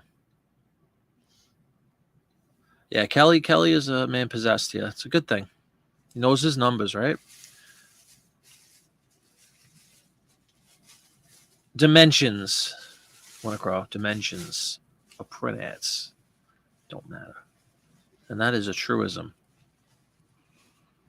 You rarely ever get it, but a few times a year. Stop everything. Really? I thought it always rained in the Northwest. When are you coming back? HN auction. You and Ben are not allowed to take breaks at the same time again. She's out there standing. See, I was joking. She probably is out there painting. That's hysterical. Doing a show tomorrow. There you go. What time, Popeye? Same Popeye time, same Popeye channel. Tomorrow is Tuesday. That's right, Tuesdays. No. Do you have any baking postcards? Baking postcards? Yeah. No. I should be buying Will do, Winnie Crow. Winnie Crow gives you her best regards. Oh, thank you. We have to go see her. Yeah. Cancel to whatnots. Oh, okay. Are things going okay with your mom, I hope? Is she situated yet? Way to go, Pudding's cool. What things are settling? Yeah, I just use the same term too, Dawn. That's cool. What is it even? My God, seriously, though, I'm being serious.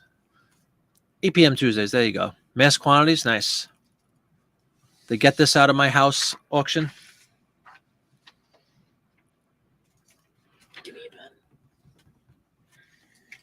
pen. More rain coming tonight just outside. I can see the lightning of this. Oh, really?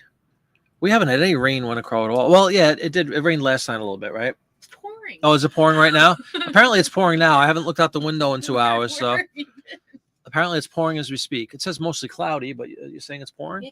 Yeah. When I came down there, It says 75, mostly cloudy.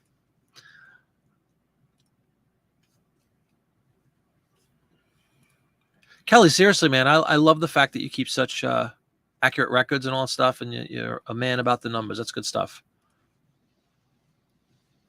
Oh, wow, really?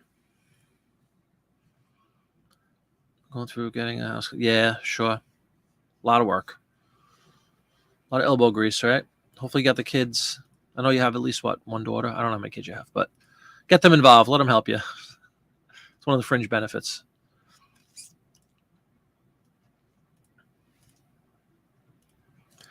No, Popeye, what we were just mentioning right before you came in was just that whole cruise control thing you got going on with eBay. Because, you know, everybody tells you that you have to list every day to sell, and if you don't, you're not going to sell. And I said, well, there are exceptions.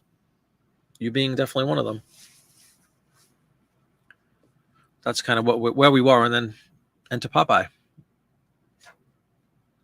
Dawn, you have no idea how close I just came to instinctively getting rid of that.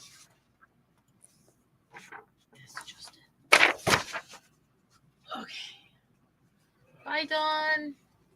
I want a crow. I want a crow. Let's make it up. All right. Somehow. Yes, best of luck. Yep. It was almost a reflex, Dawn. You were almost out. Oh man, yeah.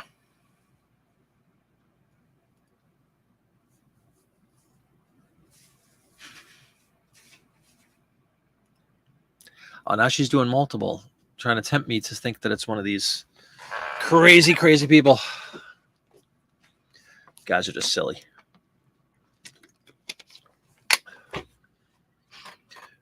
Well, it is what time? 8:40. So we're just warming up. Naughty. Yeah, what's going on?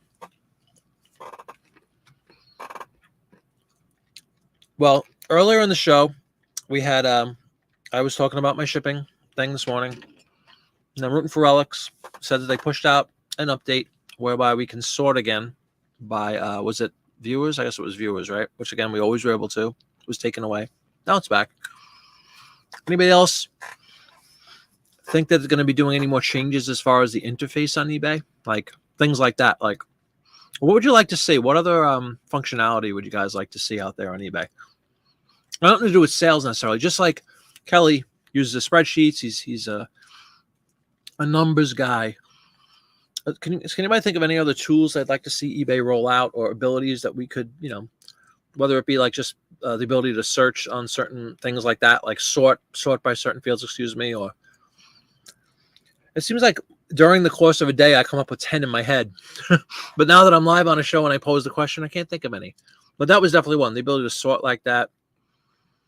I just wish, I think it's a double-edged sword. I'm very grateful that eBay allows us to tinker as much as we're able to, because like other sites like Etsy, like I know Dawn's pretty big on Etsy, and I have an Etsy account. I'm big on it.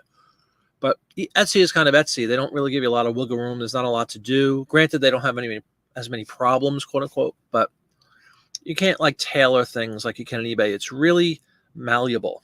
I like that. I like that aspect of it. However, sometimes I wonder if having all those abilities to tinker and stuff works against us at times. It's a catch-22. I do like the ability to play around with my listings and do what I want to do, but I don't know. Sometimes I think it's too much.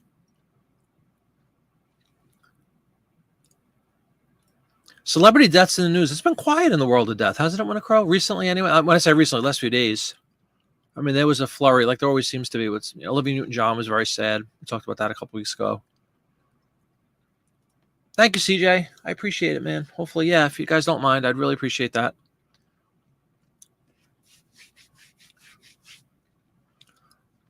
I know Dawn was. I'll let Dawn answer, obviously, but she was talking about, the whole Canadian thing. She has like a pickup point, like a special location where they pick up stuff, and I think they go like once every week or so, right? Right, Dawn? Yeah, Kelly's. He's a smart guy. Nice. It's waiting in London. 30 is terrible. Plus, it's just postcards. Yeah, totally agreed on that, Kelly. The bulk editor thing. Always getting errors with that.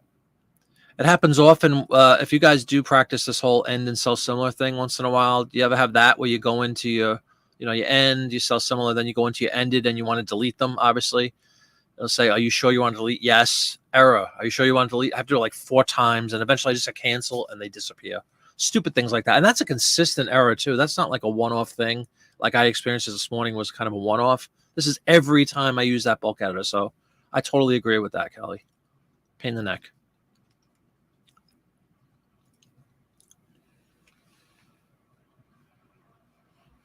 Excavation. That's a good way to look at it.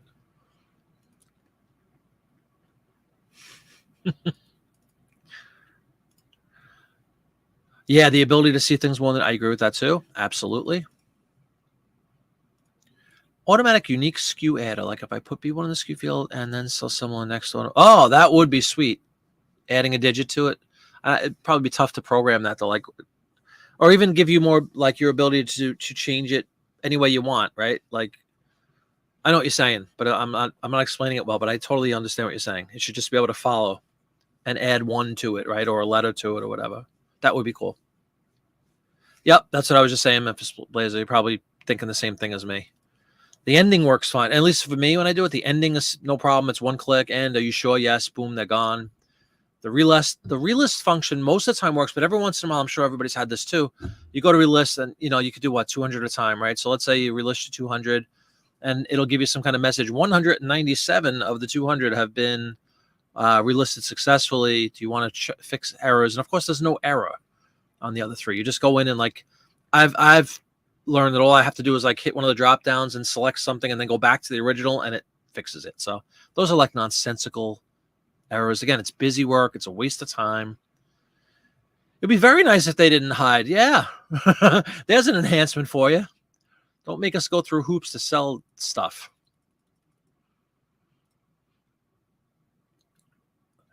Listing collectibles, they don't allow promoting half the time. Oh, really? I haven't run into that. Wait, you have an item that says you can't promote? I don't know that I've ever seen that. Oh, man. Yeah, but at least yours is a controlled hoard as far as, at least it's one thing, right? But your mom's, yeah, that's got to be rough.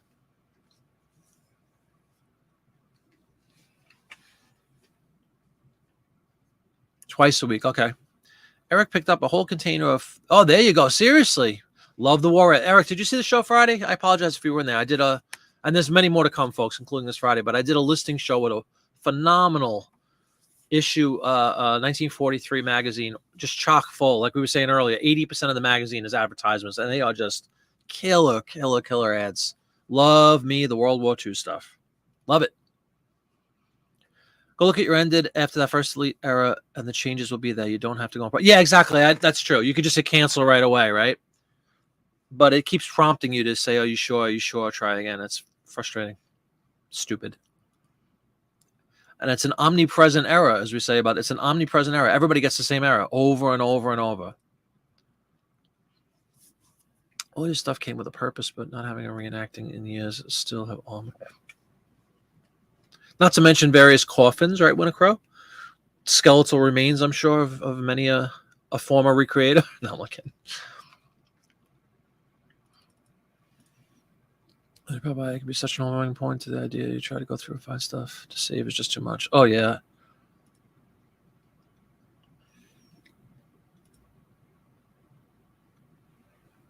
Yeah, love that pickup.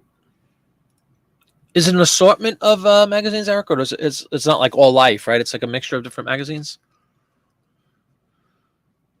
One trick you learn is to copy and paste the page before you realize that way you have a backup.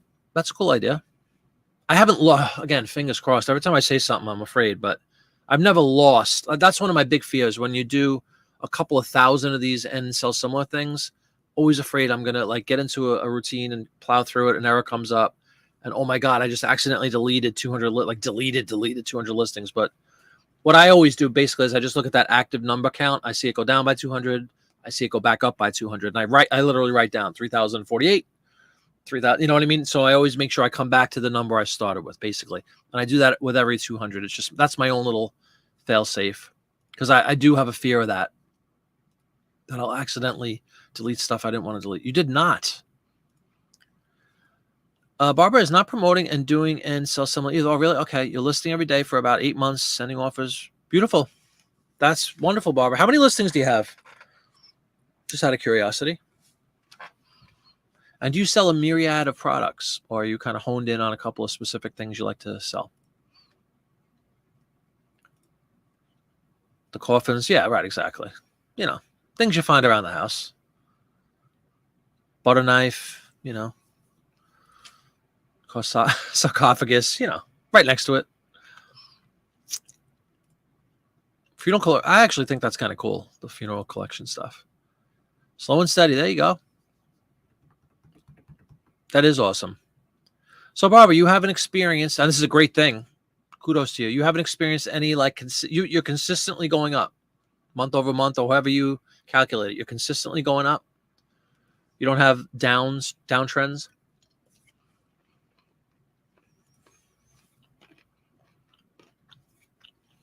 Oh, yeah, Kelly was saying that he met up with somebody. That's cool. See?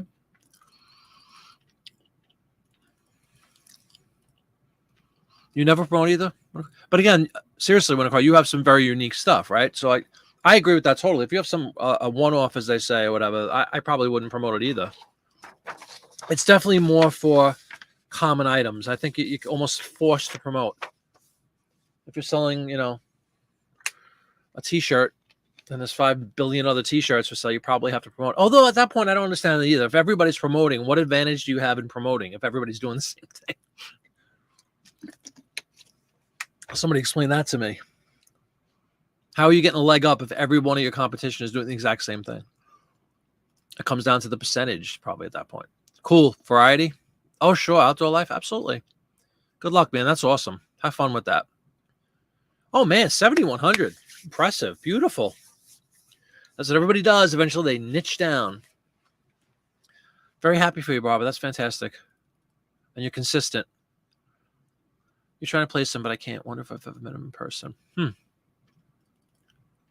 Are there any big postcard shows coming up, Popeye, that you want to talk about or mention to other people that might be into it? I have never attended a postcard show. I would love to. I would probably just hang out and try to learn things more than buy. Because my assumption is that if you're at a postcard show, the people know postcards really well. So I don't know how many. I'm sure somebody that really is savvy, like a lot of you guys are with postcards, would know where to get a good deal. But I'd be killed in there. He's the guy, part of Metro Postcard Club. He told me how he's trying to buy the website off that dupe guy.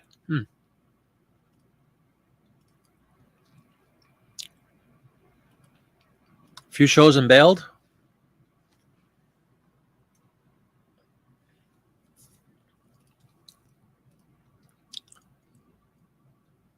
Oh, Grant, thank you very much. I just saw you just subscribed. Thank you, Grant. And thanks to all of you, genuinely, that have subscribed. I'm honored. I just need about 200 more. And they'll come.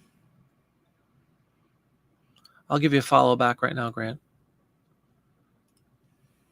If you have any videos up. That's funny sometimes. You see a lot of people, they have channel. They don't really have a channel. They just create an account, for the purposes of watching videos or whatever. But good stuff. Thank you very much.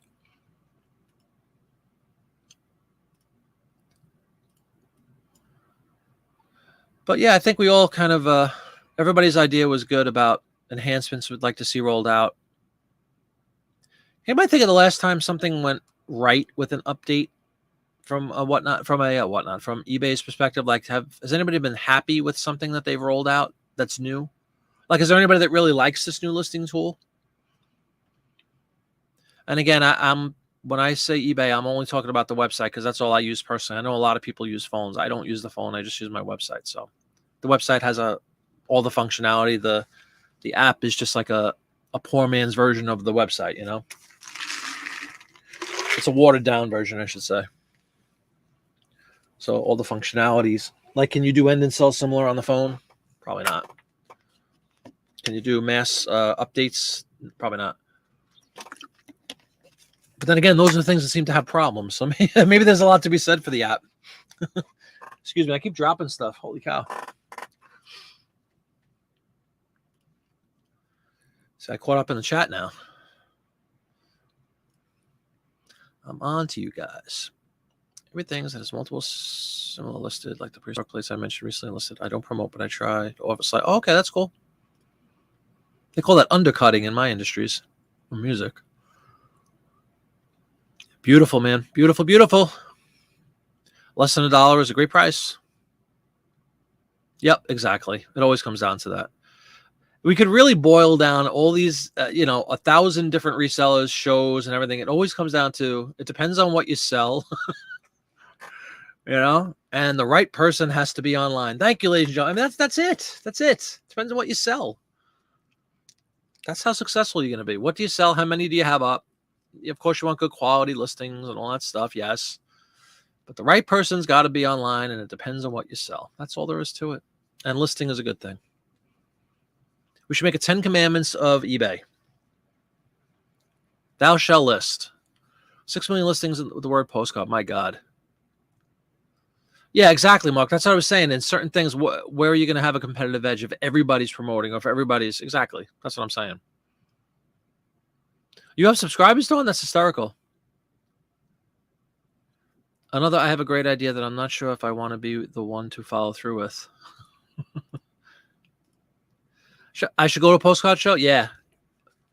Yeah, exactly. That's what I'm saying, man. I probably wouldn't buy anything. I would love to just kind of walk around and, are the people usually, what a generalism this is, but are people usually kind of cool and willing to share their knowledge a little bit? Not secrets or anything, but just like high level. Like, would I be a nuisance if I went in there and said, hey guys, this is the real photo postcard section. Can you ask questions to people is basically what I'm saying. Or will they tell you, get away, kid. You're cramping my style. I would love to go to one just to see it, though. Yeah, see, Lori likes the new listing tool. Cool. CJ's got some subs because you're CJ, man. It's going to happen. You can sell so many cans to bulk list. Okay.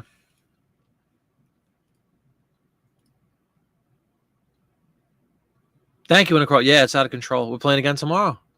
Played Saturday, playing tomorrow, playing Sunday. Thank you, though. 16 for Dawn. Hold on. Did I miss Popeye's great idea? No, but I did miss his the question I had posed. In New York. Okay, cool. A buddy of mine, the guy that plays George Harrison in my band, lives in Lidditz, which isn't that far from New York.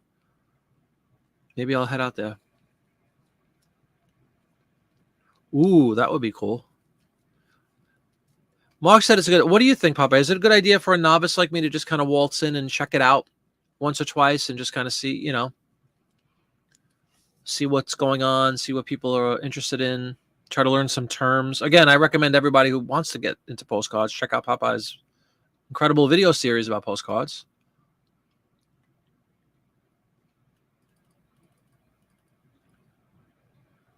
Subs on YouTube, Winnicrow. Oh yeah, that's cool.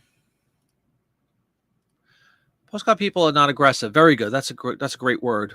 Not aggressive. Good. The average is like 80. Yeah. Yeah, but they're usually friendly people. Cool. Yeah, I'd like to try one. And that really isn't that far from me. It's probably like an hour and a half drive. It's nothing. I drive all over the country. All the time.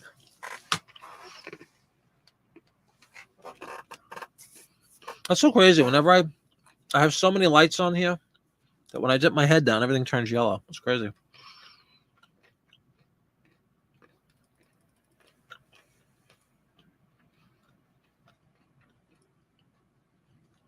Oh, stamp people? Is that right?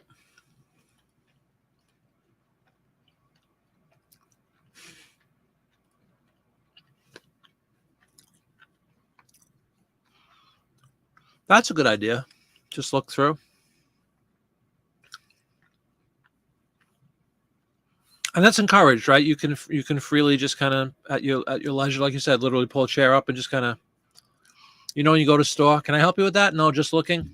That sort of philosophy where I could just kind of just become acquainted with the different styles and stuff. That would be very nice for me.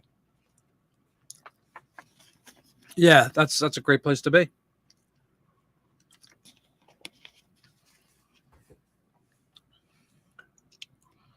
I would think so too.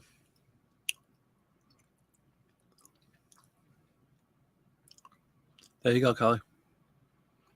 Question is, do you get what you pay for?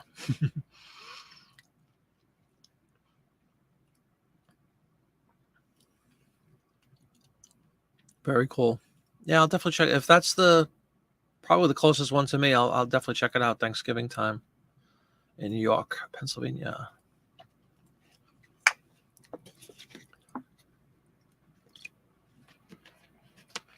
It sounds like a cool crowd. I like what Kelly said, that they're not aggressive people. That's a good thing. Or pushy anyway,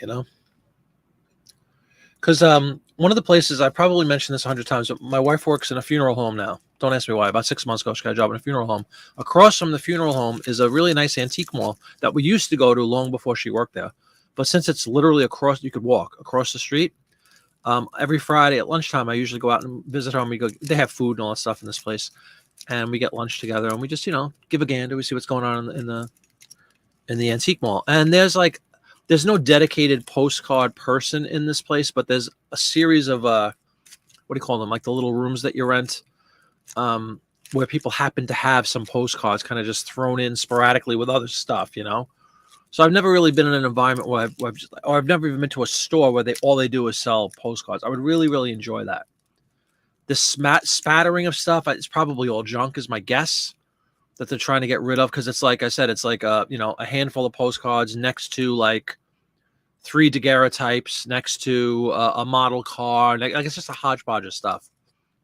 And I'd rather kind of focus on something. If I was going to get into postcards, I want to be in a postcard environment, There you go. Good stuff. Got some rumbling thunder. Good. Thunder bumpers going on. Doesn't say it's raining here, but my wife swore it was. It says it's 74 and cloudy here at Jiminy Flip at headquarters. Oh, they've already done something like a sponsorship? That's cool. Oh, I'm sure I'd be excited. Especially your first one, right, Mark? Ooh, that's good advice, Kelly. Check the drawers. I'll tell you, my number one sourcing thing is estate sales. That's what my wife and I both enjoy the most. Even though we go to this antique mall every single Friday, there's not a lot of turnaround, which is frustrating. It seems to be the same stuff every single week. But estate sales are kind of our bread and butter stuff. And similar to what Kelly's saying about like looking in drawers, we do the same thing in the estate sales. We look.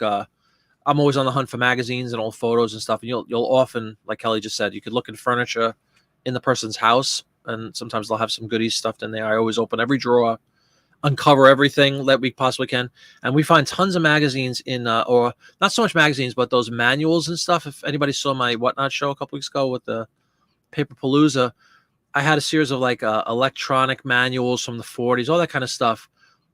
You'll find a lot of times in garages where people are looking for the tools, which seems to be a big thing around here. A lot of people love tools at estate sales. Well, we look in the drawers and stuff for like the instruction manuals for those tools and stuff, and those things sell great.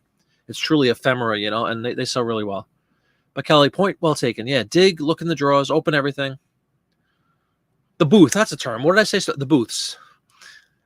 Yeah, exactly. They just kind of throw a spatter. Yes, that's what I'm thinking, Michelle. Either you're right. So maybe there's great deals to be had because they don't know what they're doing, or it's just all cheap junk, you know, mixed together. I'm not sure. Booth was the term I was looking for, though. A great idea would be along the same lines. Run auctions during the postcard show. Maybe do consignments for the other dealers. Oh, wow. Sure. Aggressive people in general are terrible, says Ansley. Try to avoid them. Fight fire with fire, as they say. You check all the PC boxes, antique malls, get batches of stuff in auction lots. And they do. Winter Crow, do you know where? Oh no, you're in. I forgot. Do you know where? It's called Booth's Corner, Winter Crow. Have you ever heard of Booth's Corner? That's where we go. Problem is, Whatnot probably can't run from a cricket flip. Yeah, probably true.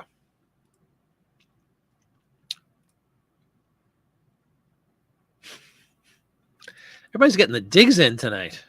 The cricket, sure, the official cricket smiley, very good. How would being an aggressive postcard dealer even work? Let me talk to my sales manager, see if we can make a deal. Yeah, try to shake them down.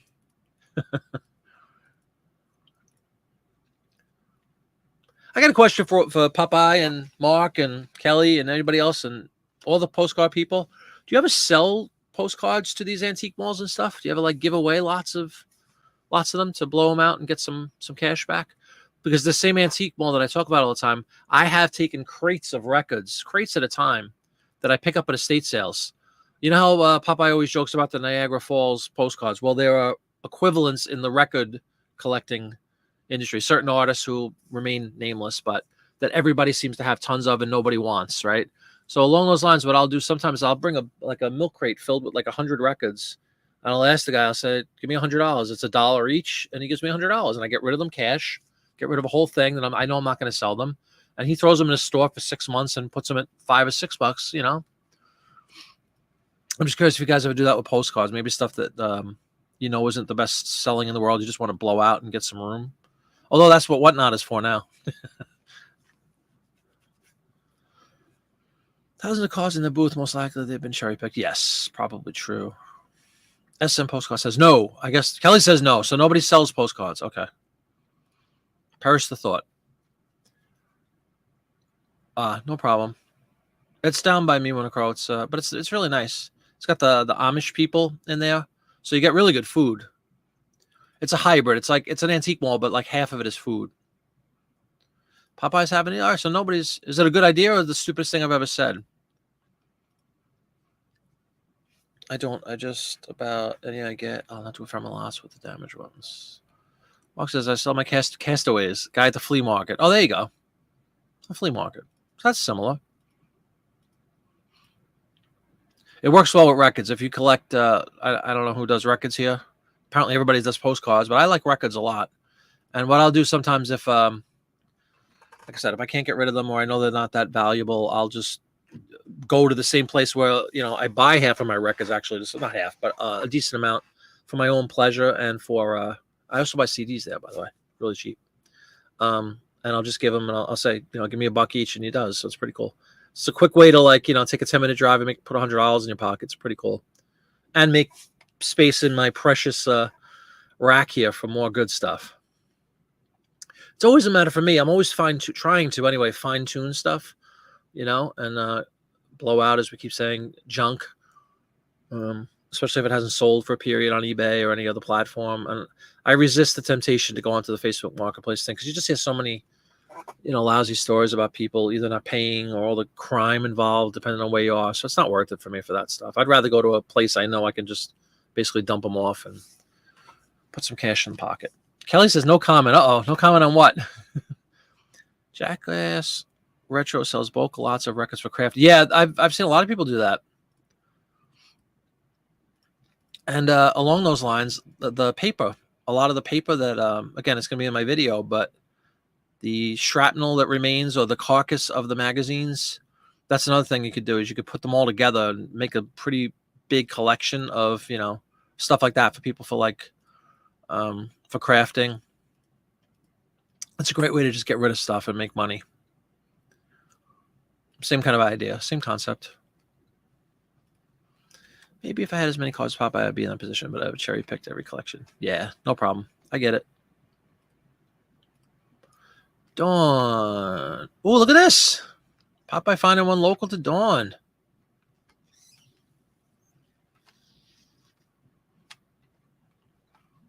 Oh, wow. Do they hold postcard shows in churches a lot? Has anybody ever been to a church sale? Or go with any kind of frequency to church sales? The couple that we've been to, the main score for us at church sales have been sheet music, vintage sheet music, and antique sheet music. It's pretty abundant at church sales if you have any around you.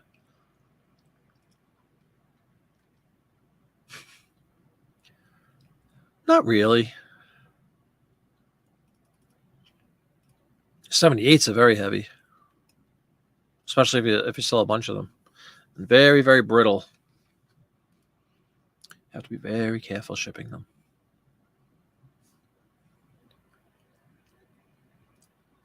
Just got an offer. Let's see what it is. Low ball or not?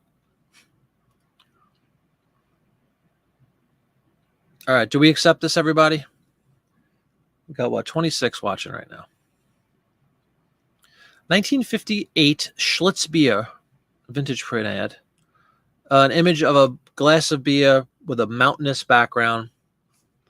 It's up for $14.99. I got an offer for $10.99. Do we accept? We accept. What did it cost us? It cost us a nickel. Do we accept $10.99? We accept $10.99. Absolutely.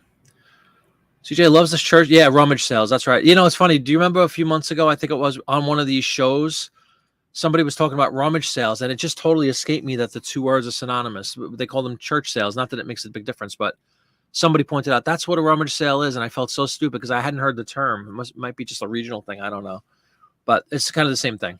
And I do really well with sheet music. Other ephemera in general, you could usually find at church sales. You could even find some records at church sales, but obviously it's usually going to be religious stuff, which is hit and miss. Some of the gospel 78s, for those who care, sell very well. If you can find old 30s, 40s gospel records on a roll of obscure record labels on 78, they sell pretty well. There is a market for those. They never stop. Well, that's huge. If you're not interested in the stuff, then it would be a waste of time. 3 milk crates of LPs. Oh yeah, yeah. I'm a big fan too. Yeah, that's a hard no. Absolutely. And I don't know about, again, this is a philosophy question, a business model question, but in your case, Kelly, do you even come back when somebody insults you that way, or do you just decline and forget about it? And then watch that the next offer comes in for $11. You know what I've done sometimes, and it's just being a wise guy once in a while. Let's just use this example. All right, he has a $75 postcard. I'm assuming somebody offers 10. After laughing and getting aggravated that somebody wasted your time with this offer, are you ever tempted to go retaliate and give back an offer of $74.50? I've done that to bust chops now and then to make the point of, you're wasting my time, you moron. Church rummage sales are the best. Haven't been to one since pre-COVID. Oh, really? Great to see you, Mark. Thanks so much. And good luck. Thanks for joining. Yeah, I took it. I took it. Thank you, Kelly. Yes. Thank you, CJ. Yes. Barbara even says, thank you. I did. I'll take it. Church sales are great. This practically paid me a set of Hercules plates. Oh, wow. Really? That's kind of cool. Absolutely. You sold Hercules plates for $110? Awesome. I accepted. Sorry, I fell behind a little bit again. You got an offer last night. I expected a low ball on a 10.99. They offered 10.21. 78-cent discount. Am I doing the math? 78-cent discount. Yeah, people are nuts. I've never seen anything like that. You count to the 74. Exactly. That's what I do, just to kind of shove it back at them, you know? Yeah, I like to do that. Sometimes I just do a hard decline and move on and don't even acknowledge. But yeah.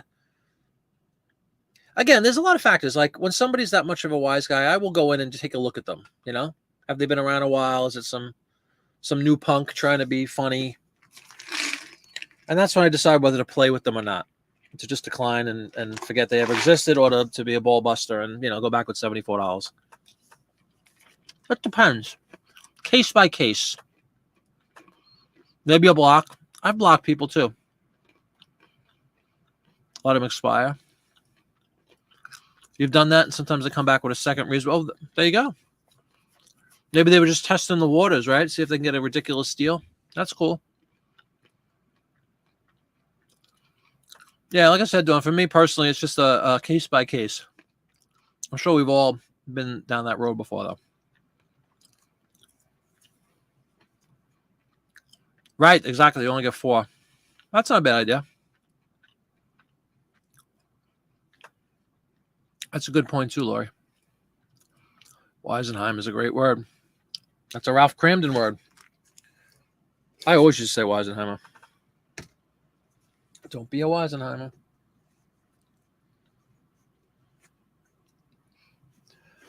The one thing I do free shipping on is cheap postcards. Well, not cheap, but the postcards I have. It's the one thing I have free shipping on. Because it seems to be everybody does that. And if you could ship them for 57 cents, why not? Again, it gets down to your competition. If everybody's selling a card is up for $6 with free shipping, how am I going to compete if I put $5 and shipping? It winds up being like $9 for first class. It's just silly. You're kind of forced into the free shipping realm. At least I am. Of course, if I had some really valuable postcard, I'd probably put priority mail on it. You know, it was like a $200 card or a $100 card or whatever. Oh, yeah? I haven't had that too much. Yeah, I've used that too. But I always, in fact, I always had that in place for just about everything. I'd always have like a low, you know, decline, offers lower than, and all that stuff, like you said. But it is true that once in a while, you'll get somebody that's just testing the waters, as I said, and going in low. And then if you come back with something kind of relatively close to your original price, they'll suddenly buy it. So you'll lose those few people that go in if they are under that low offer threshold. You won't even get to see it. But whatever, again. Everyone with less than 500 feedbacks that isn't a repeat buyer, I look at the feedback they leave for others. Absolutely. I said that earlier in the show, Popeye. It's exactly what I do. I always look at left for others. Exactly. And if they leave negative or whatever, they're a scammer probably. Or if they don't leave anything even, if I see like they have absolutely no feedback left for anyone else, I'll often decline it too, just based on that. Or I won't, if they do buy something, I won't give good feedback if they don't provide feedback to anybody they buy from. It's really important to take a look at the fields that they give you to look at on eBay when it comes to a buyer. I think anyway. You're on the fence to, oh, wow. He bought a bunch of New Rochelle, New York postcards and wants to send me some of the rest of it. He thinks he's earned the right to get this discount, right? You know, I have somebody similar. I'm not going to mention names, obviously, but I have somebody in the print ad realm, a fairly similar thing. Let's say like they buy a bunch of stuff for you day one. They buy, 10 ads and he wants like a 30% discount. Of course, I'll do that, right? Because he's buying, it's a volume discount. What happened with me, though, sometimes the people, they get accustomed to that and think it's like a birthright because I gave them 30% the one time, that every time they come back, they expect that 30% discount. I get frustrated by that sometimes. I'm like, look, and they bought 10 that time. Now, let's say the next time they come in, they only buy 2. you're not getting the same discount every time. It's not like a special price just for you. I have like 2 or 3 people that always expect to get this ridiculous discount, no matter what I put up. And I'm kind of on the fence, like Kelly's saying. Sometimes I'm tempted to just say, you know what, at this point, it's not even worth it. I hate to do that because when you have somebody that keeps coming back to buy, of course, that's the dream. You want repeat buyers, but I don't like when they just assume that they automatically, because they are, John Smith, and I bought 20 ads from you, I hereby declare that I need to get 40% off every ad I buy. That's not how it works.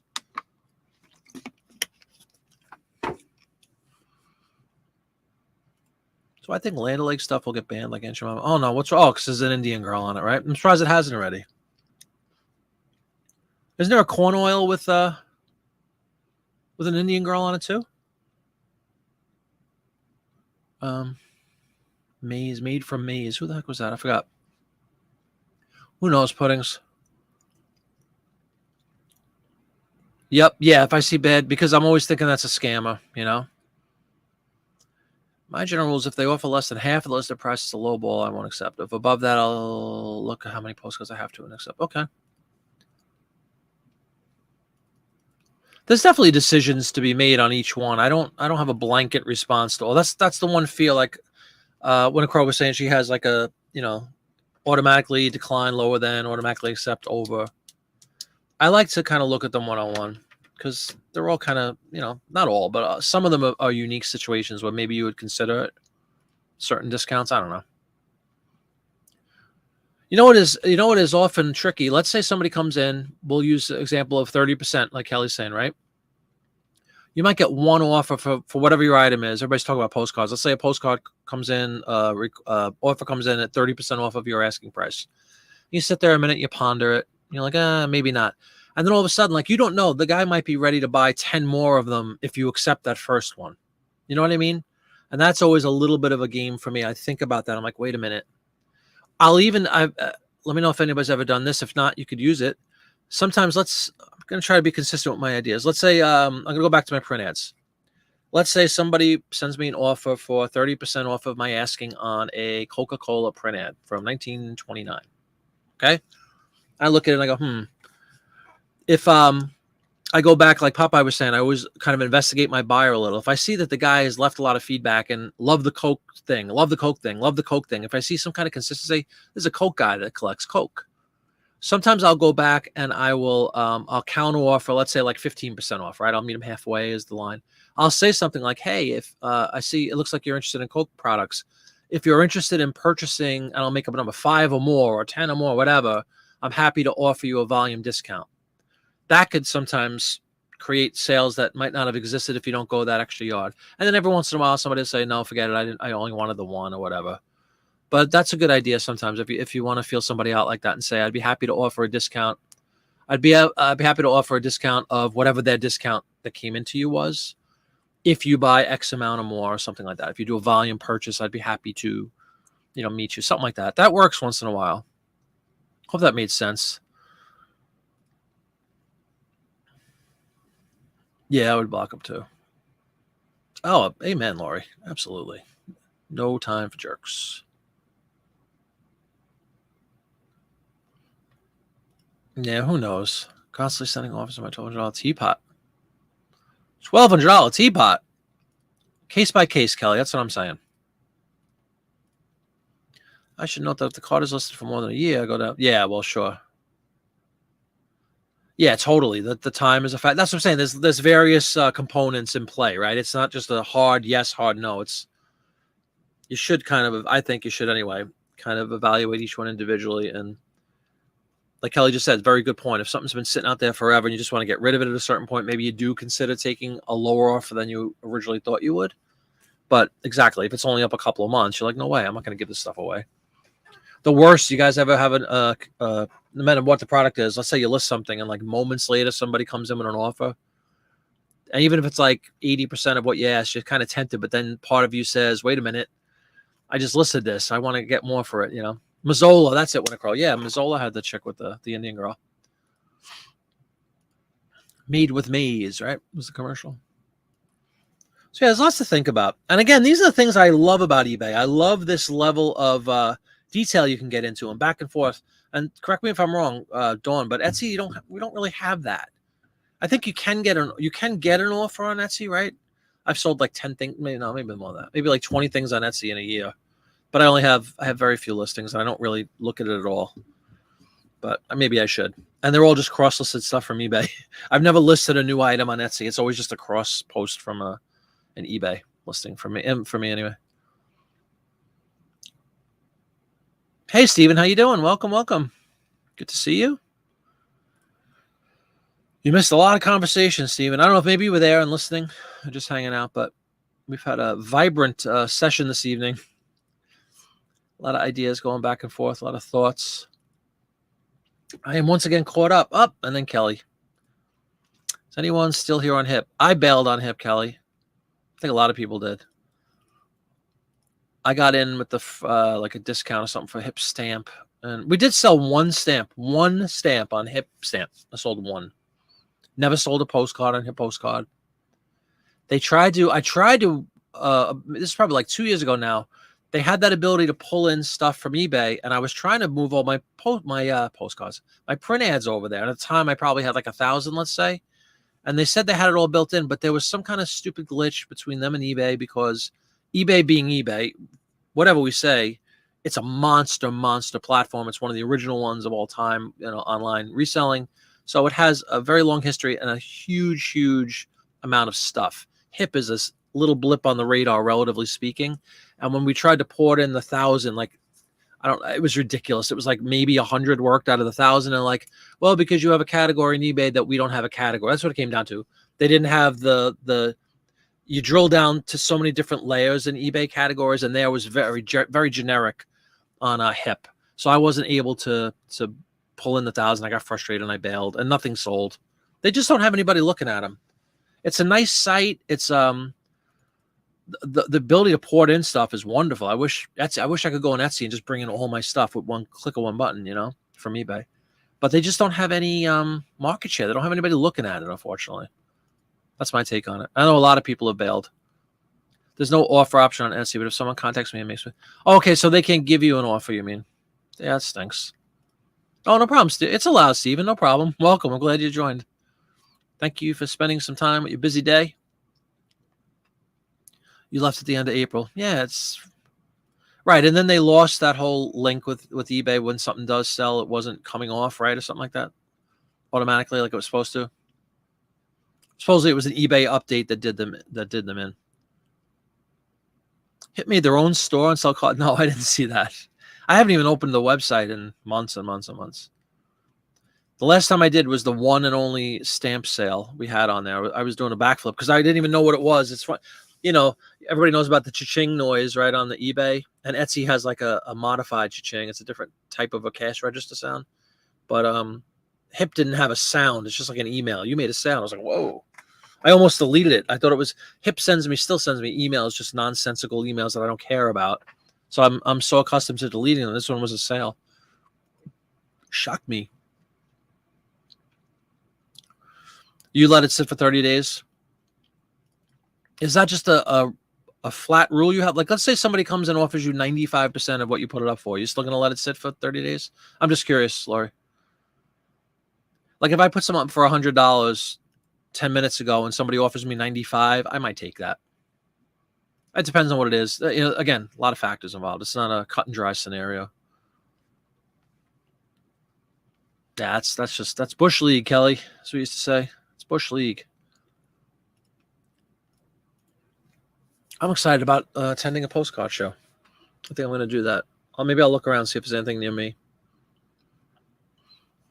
I'm sure Popeye has sites that he goes to find postcard shows. I could just go to Google, I would assume, and type postcard shows near me and see if anything pops up.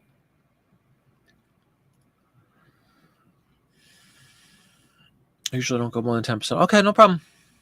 That's cool. Both of you holding your positions. But do you know what I mean? Like, if, again, it depends on 100 different things, but let's just say I don't know. You put up we'll use record in my example. Let's say I have a $100 Beetle record, right?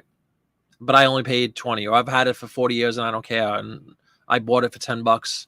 Now it's worth $100. If I put up a Beatle record tonight for $100 and then I wake up tomorrow morning and somebody gave me an offer for $95, I don't know if I wanted to sit out there for a month for $5. You know what I mean? That's just my philosophy. I might get rid of that. Or something else that's more generic that, yeah, I'd probably want my stuff to have a chance to get out there and ferment amongst the interwebs. Oh, I think I could swing it, Kelly. But thanks for the heads up. That's cool. And can you get a cup of coffee and sit down with Joey and talk postcards? It really does sound like a nice thing. Yeah, exactly. It depends. Exactly. Depends on what you have into it. Depends on what you hope to get for it. It depends on what it is. We keep getting back to that same thing. It depends on what you sell. Lake Erie went to his first postcard this spring. Found a bunch of cards for 25-cent boxes. That's all beautiful, man. That's a great ROI. But Lake Erie, did you go in there knowing what you were doing? You know what I mean? Like I would be a borderline, not borderline. I would be a novice at best walking in there, My instinct, because everybody talks about it, was I'd be looking for photos, real photo postcards, almost exclusively. And in doing so, I'd probably blow off a whole bunch of other ones that I didn't realize were valuable. So it's like anything. You got to learn it a little bit. I think you need to learn a little bit. But to me, going to a postcard show and kind of just diving in and hanging out for a little bit and maybe talking with people or whatever. And like John said, pulling up a chair and just checking out a couple of 100 postcards or whatever it is would be a great step in learning more about them. It would get me involved in the culture and all that stuff. That's a good point, Dawn. Oh, really? Do they have like photos and other ephemera related stuff? I love photos. I'm a big photo guy. But yeah, tin types. Yeah, I've seen. Yeah, beautiful. I have a mental checklist of cards I want to look for. Always rate the Disney category. Yeah, there you go. I definitely understand that.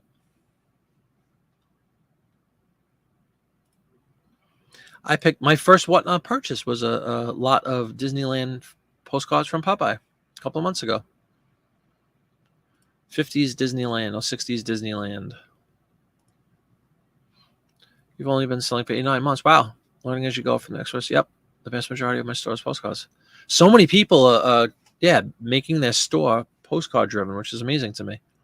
I'm astounded. I got to admit, I'm astounded at their popularity. Kelly was joking earlier about it's all 80-year-olds and stuff. Okay, you say that when you go to the store, but yet you're selling postcards hand over fist. You're selling Popeye's case, selling postcards hand over fist on whatnot. It can't all be 80-year-olds. Like, there's got to be a fairly vibrant community of people that love postcards still. Well, they wouldn't be selling, and there wouldn't be so many sellers with tens of thousands of listings. They're not just sitting there. You guys are moving product, which is wonderful. So I don't know. I wonder who are these people, as Jerry used to say, right? It can't all be, what are they called? Not centennials. What do you call 100 people? Octogenarians or whatever they're called for 80-year-olds. Octogenarians, something like that. What's the word? I think it's octogenarians.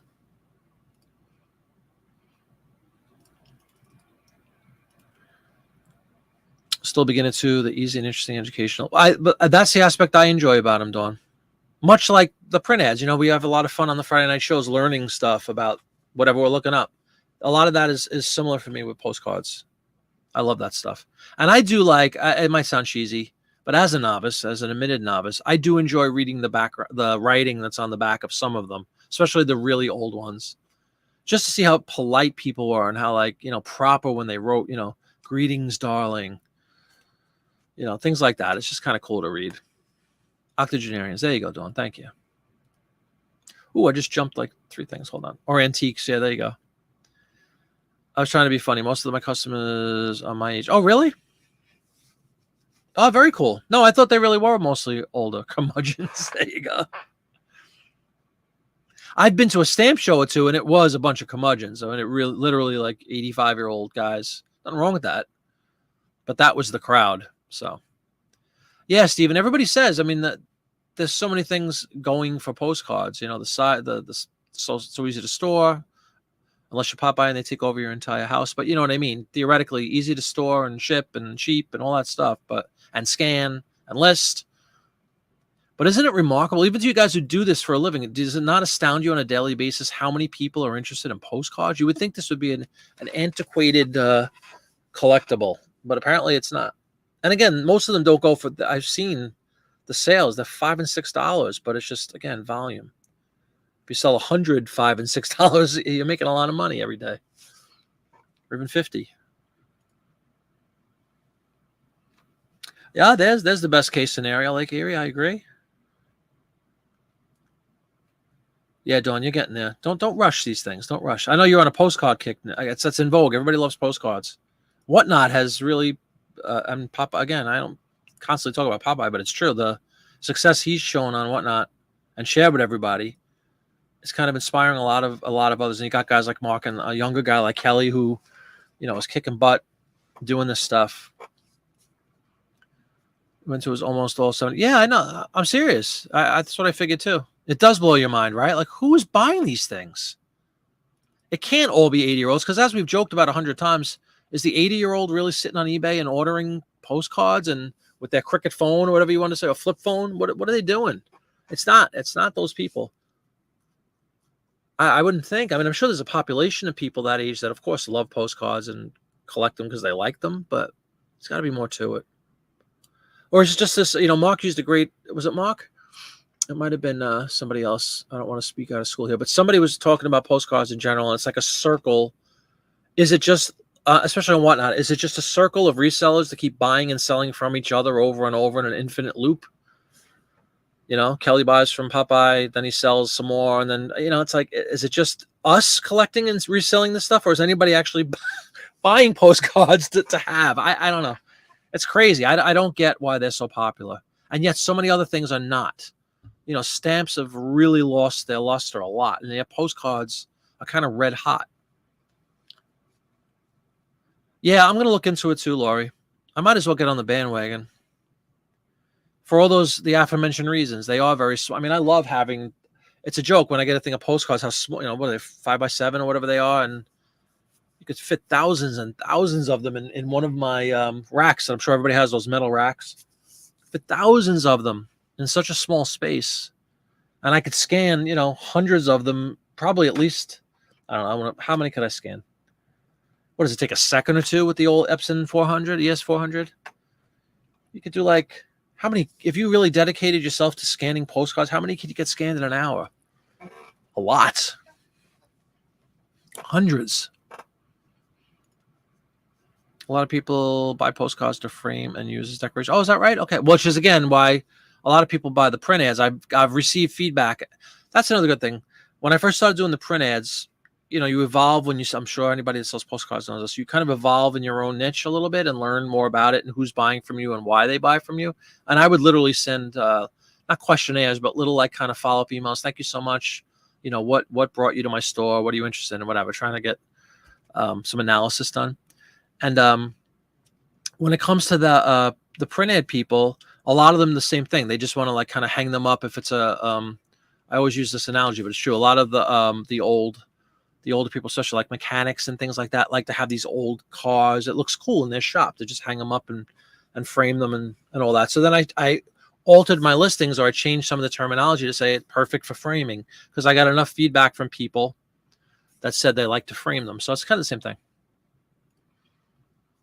I really do think there's a lot of parallels between the postcard and the print ad stuff. It takes full credit. There you go. You've single-handedly revived an ancient collectible. Several buyers tell me they're going to city museums or for books about cities. Ooh, that's cool. Very cool. Go to Antique Mall, look on shelves and booths. Sometimes they stand them up, stick them in a jewelry box. Yeah, Kelly, that's sort of what I was saying earlier about the place I go to, this place called Booth's Corner. They're just kind of, you're right. They're like, in the ones I go to, there's like a glass shelf kind of a thing, like a case. And the couple of guys that sell postcards on my place anyway. And it's like mixed in with other stuff. Exactly. Or stuffed in like a coffee mug that's wide enough with some postcards mixed in. I haven't found a dedicated postcard booth yet. That's nothing but postcards, which is why I would love to go to a show. That's a good way. Yeah, credit or fault? That's the question. Postcards are often purchased by museums, really. Sometimes as props for movies. You don't say, Dawn, right? That looks like you just pulled that right out of Wikipedia or something. Credit, blame. Yeah, it's a fine line. I definitely get the appeal. I get the appeal from a selling perspective. Very cheap to source, usually. Very easy to store. Very easy to list, scan. It has all those things going for it. Huge return on investment, even though, again, I'm sure there's major exceptions, but most cards that I see everybody selling sell for like $10 or under, which isn't exactly big money, but volume, volume, volume. You pulled it out somewhere else. Hey, now.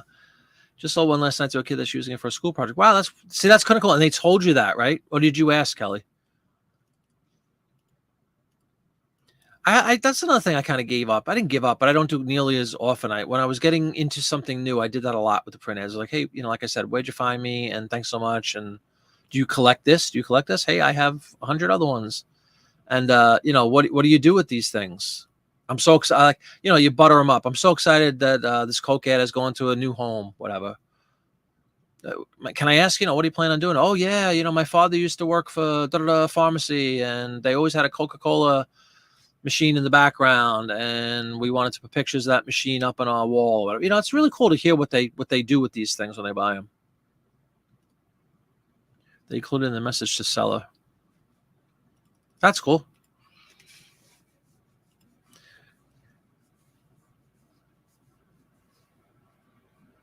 That's funny. I've gotten things like that. The mercy things. Yeah, I'm a struggling whatever. A struggling musician. Please consider my offer. I just lost my mother in a tragic baking accident. They try to get you, tug at your heartstrings. It's an old scam since the dawn of time, unfortunately. I try not to fall for that nonsense. Because if it was true, what are you doing on eBay buying junk? The times are so lean.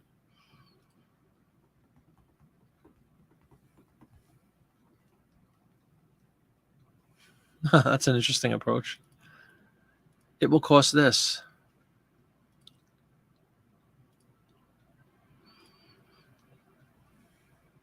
What an express on a movie set. Wow, so you sell them for movie sets, huh? That's cool.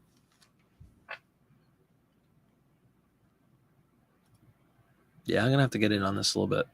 Starting to get it becomes a thing where you feel like you're missing out almost if you're not involved.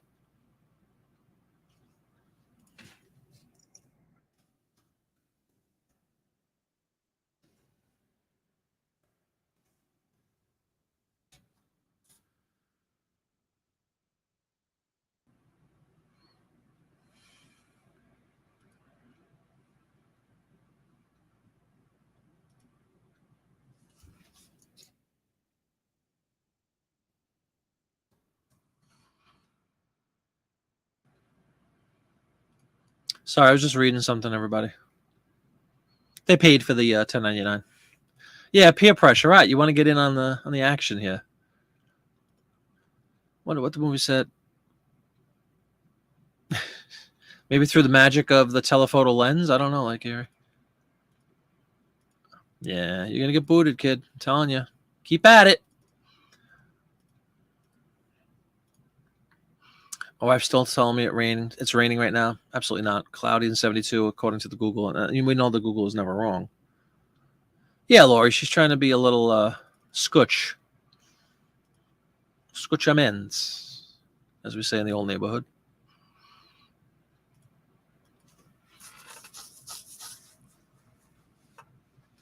Ugh.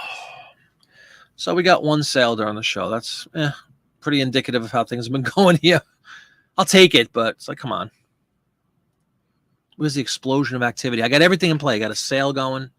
Ended and relisted 2/3 of my entire store. Come on. Mama needs a new car. You know what I mean, everybody? What's going on? What exactly is going on? I will tell you one nice byproduct of doing the ending and sell similar thing is you definitely get more offers to watches pop up right away, which I guess kind of proves the theory that it gives you a bump, at least initially. It gives you a little bump because it's supposedly considers this to be all new listings. So when you do, like in my case, if I do 2,000 listings in 20 minutes or whatever, it's from eBay's perspective, it's like 2,000 brand new listings have just hit your store. So you get that thrust of activity, and that's the best part of it for me. Instantly, I get like a bunch more offers, at least the potential to send offers. Not that they're going to accept it necessarily, but at least you get a nice big old bucket of like 50 offers to send suddenly. That's kind of cool when you do, a couple thousand. That's, to me, that's the best thing I've seen so far, the best effect. But again, I don't really know how long that lasts. It's kind of a fleeting thing. I don't think it lasts very long, but anything anyone can do is find errors in your changes. I do it all the time. Oh, without question. Yeah, it's a great chance to, exactly. It's a great chance to, to do like an accounting of all your listings and see if you have a mistake. That very good point. Absolutely. Pudding's just listed 20 Victorian trade cards on 2 sold. That's pretty phenomenal. 10% intraday. If we should all be that lucky. Congratulations. You will, Kelly. Yeah, my God. You want to talk about the Richter scale being moved up. If Popeye dumps 28,000, whatever his number is, brand new listings, quote unquote, brand new listings, there's a way to like probably make $500,000 overnight.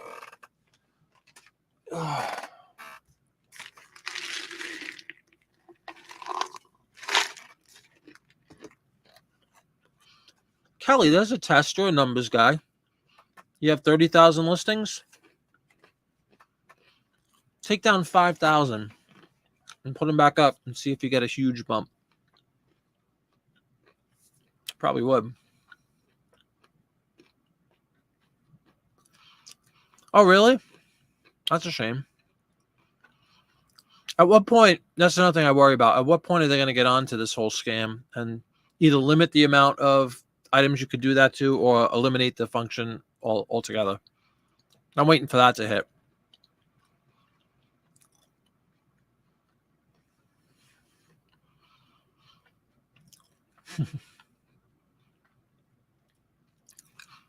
Papa, I have a question. When you list, I know you're not listing right now, but when you did list all the listings you've done over years, at least in recent years, do you fill out any specifics at all on postcards? Because Kelly was proudly declaring he doesn't put any, they have the recommended or whatever. He doesn't fill out any of them, and yet he's still succeeding. And there's a lot of other products where you kind of have to put some of the recommended, otherwise they block your listings, basically. So do you ever put any specifics, or you just take a picture and a title and you're done, and whatever description you put in? And again, I wonder if it's like when you exceed a certain amount of listings, if that becomes kind of a moot point, the recommended thing. Right, or charge it, exactly. Something. They're gonna catch on to that at some point. I know it. Which again is counterproductive because they make money when we make money, right? Like when we make sales, that's how they make them money. So they already took away listing fees, basically. When is that going to come back, by the way? But they basically took away listing fees for most people. And yeah, eventually they'll either, like he said, they'll either start charging it or just eliminate the option or limit it to X amount. Something. I'm sure they'll do something eventually. Cut your nose to spite your face. There you go, Kelly. Yeah, I haven't seen any like major. Like I said, my biggest benefit I see is the offers. Your count of offers go way up. Offers to watches, your ability to send offers go way up because you do get a bunch of new people checking out your listings. Again, if you do a couple thousand of them, I don't know if you're somebody that only has like a couple of hundred listings, if it really has any benefit at all. But I would imagine if you do a few thousand, it should have some impact. But I don't know. Oh, coin errors, sure. I watched a whole video about that. It's funny you said it, Stephen, about pennies, about the wheat pennies and all this stuff, and how you can make so much money on pennies that people throw out. I mean, I'm literally guilty of physically throwing out pennies for years since I was a kid. I always hated pennies. I think they were useless form of currency, and I would throw them out. And my wife used to always yell at me about that. But the guy had a video out basically just like that. Don't throw out your pennies because, they're still in circulation and they're worth all this money. You put a bare bones few on all of them, though. Here you go, state. Cool. Okay. And then you just leave the other ones blank. So if you go to your hub, does it say that you have like 40,000, whatever, I don't know, 10,000 recommended item specifics to fill out and you just ignore them? Oh, please, with a vengeance, mother. You have no idea. I loathe the penny. I'm a big Lincoln guy too, but I loathe the penny. It's a useless form of currency. Apparently we have a penny joke here. Grant, your fellow Canadian? Has the penny been outlawed in Canada or something? I don't know. These Canadians, they have their own sense of humor. You got to watch these guys. These northern border people.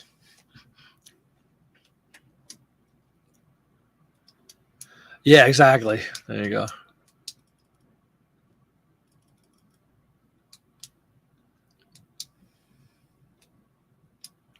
Here we go. Popeye with exact numbers. Oh my God. Wow.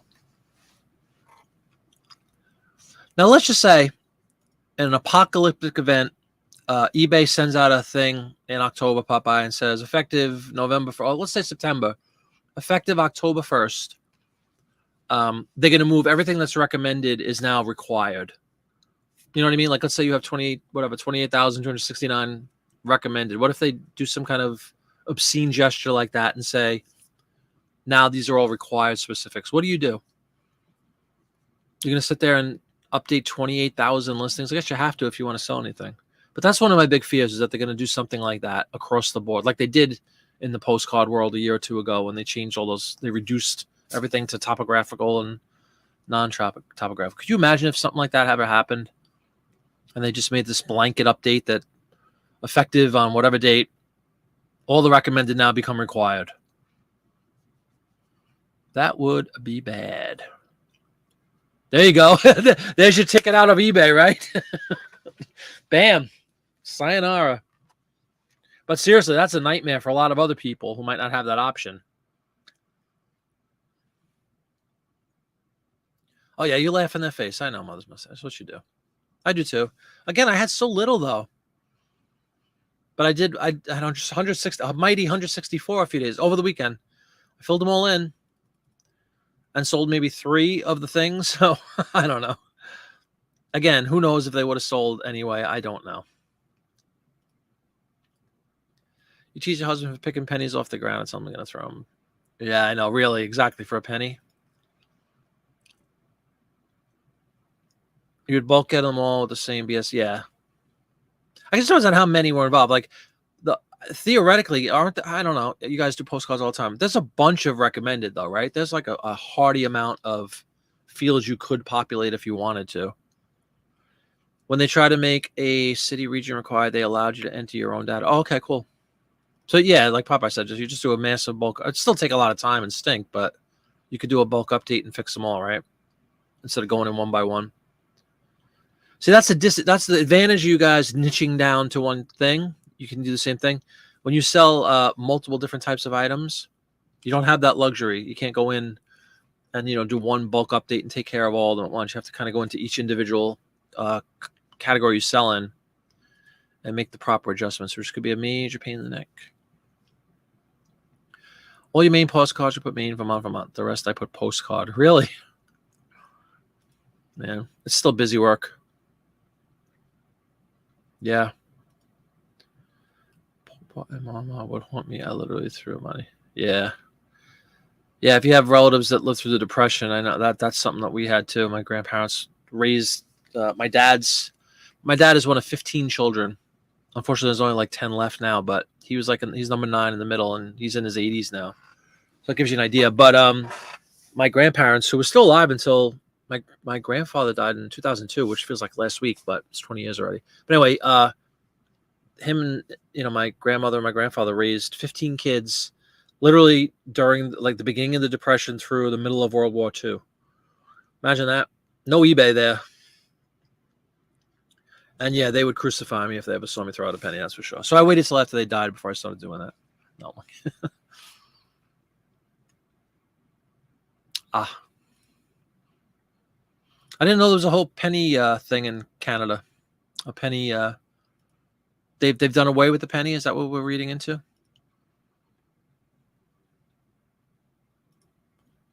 Same tool I said? Yeah, okay. You probably cry at me. Yeah, I know.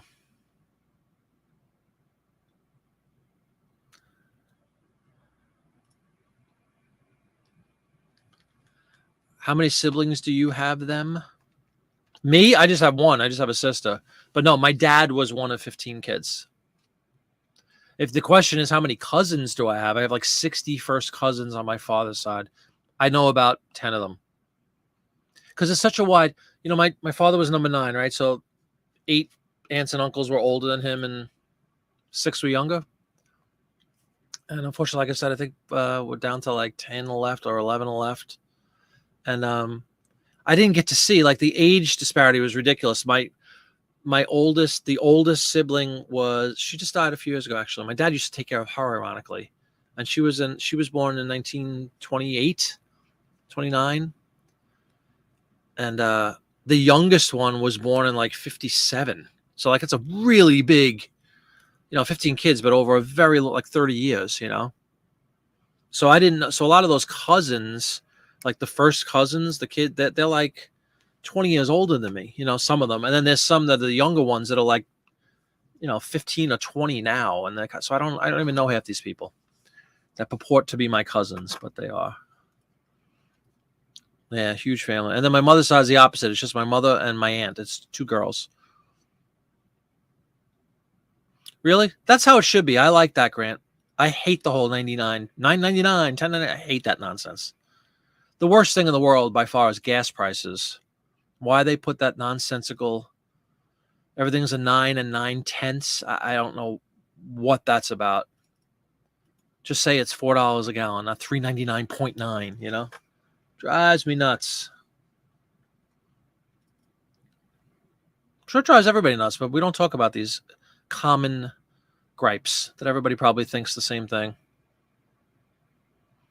Yeah. There wasn't a TV when they were having kids. Well, not until later on. 1 of 10. Wow, cool, Kelly. Yeah. My dad's side is Irish. Who'd have thunk it? And my mother's side is Italian. So the Italians were smart. They kept it small. Wow, sure. Yeah, my grandfather, God bless. I mean, obviously my grandmother, I was going to make the foolish statement she never had a job.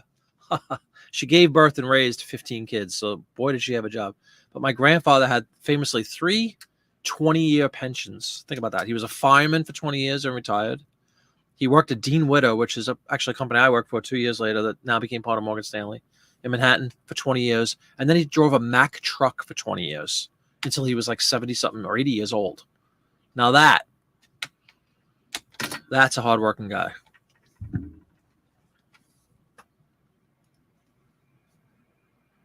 It's so stupid. Yeah. 99-cent thing. It's some kind of marketing nonsense that they did studies that people supposedly think they're getting. They think $9.99 is less. It's just a joke. Yeah, we all do it on eBay. Most people do it. What are you pricing your stuff? That was another thing I learned over time. I used to just put up $10 or $15, and no, it has to be $9.99. I don't know why. And like fools, we all fall in line and do the same thing, and it never stops.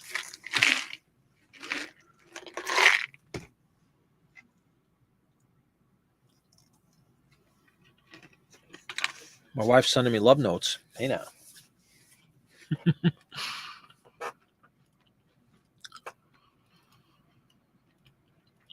Well, everybody, this has been a lot of fun. We're pushing 10 again. I do have a Beatles show tomorrow, so I will not be on. But as always, anybody wants to reach me for whatever reason, just send an email, jiminyflippit@gmail.com, or comment on the videos. On Wednesday, I do have a Whatnot. Check out John's Whatnot tomorrow. My Whatnot is Wednesday at 6. We're doing some more print ads. It'll be a lot of fun. Again, the benefit, I know all you guys who follow me or watch these shows know this, but the nice thing about the Whatnot thing for from your perspective as a buyer, as I do all the hard work, I cut them out for everybody and I make them really neat and trim them up and everything. So that if you are kind enough to attend an auction and win, you get a nice stack of really good ads that you literally just have to throw in one of your scanners and you're done. Not as easy as postcards, but close. You put a year at the end of your prices so you know how long something's been listed. Ooh, that's cool. That's actually really interesting, though, especially if you do the whole end and sell similar thing. You lose track of whenever you originally listed the stuff. All of a sudden, it looks like everything is only a month old, right? Oh, thank you very much, Ans. I appreciate it. And thanks to everybody who did put a thumbs up in there. That's really a good idea, Dawn. Yeah, I like it a lot. And you're just down to the year level. At this point, I would put like, because of this whole end and sell similar trend, maybe even put in like an actual date or put in, minimally like 8/22 or whatever. But again, to each their own. I like that idea very much. Dawn coming out of nowhere at the end of the show with the absolute idea of the century. Does he really? Did you borrow that idea from him, or were you the creator of said idea? Thank you, Kelly. I appreciate it. Yeah, I'm not, honest to God, I'm not going to, first of all, there really are no junk ads. I mean, there could be poor quality, but I'm not selling stuff that's ripped or tattered or stained, And if it has any kind of an issue, I try to point it out when I'm presenting them, but it's a good opportunity to pick up some stuff if you're interested in it. It's the same stuff I list every day. So I enjoy doing it. And dare I say, I don't think anybody else is doing that. So unlike, no offense to postcard people, I'm just saying, but you guys have a lot more competition than I do. I don't think there's anybody else doing print ads on Whatnot. And I say this, and of course everybody will do it, but that's fine.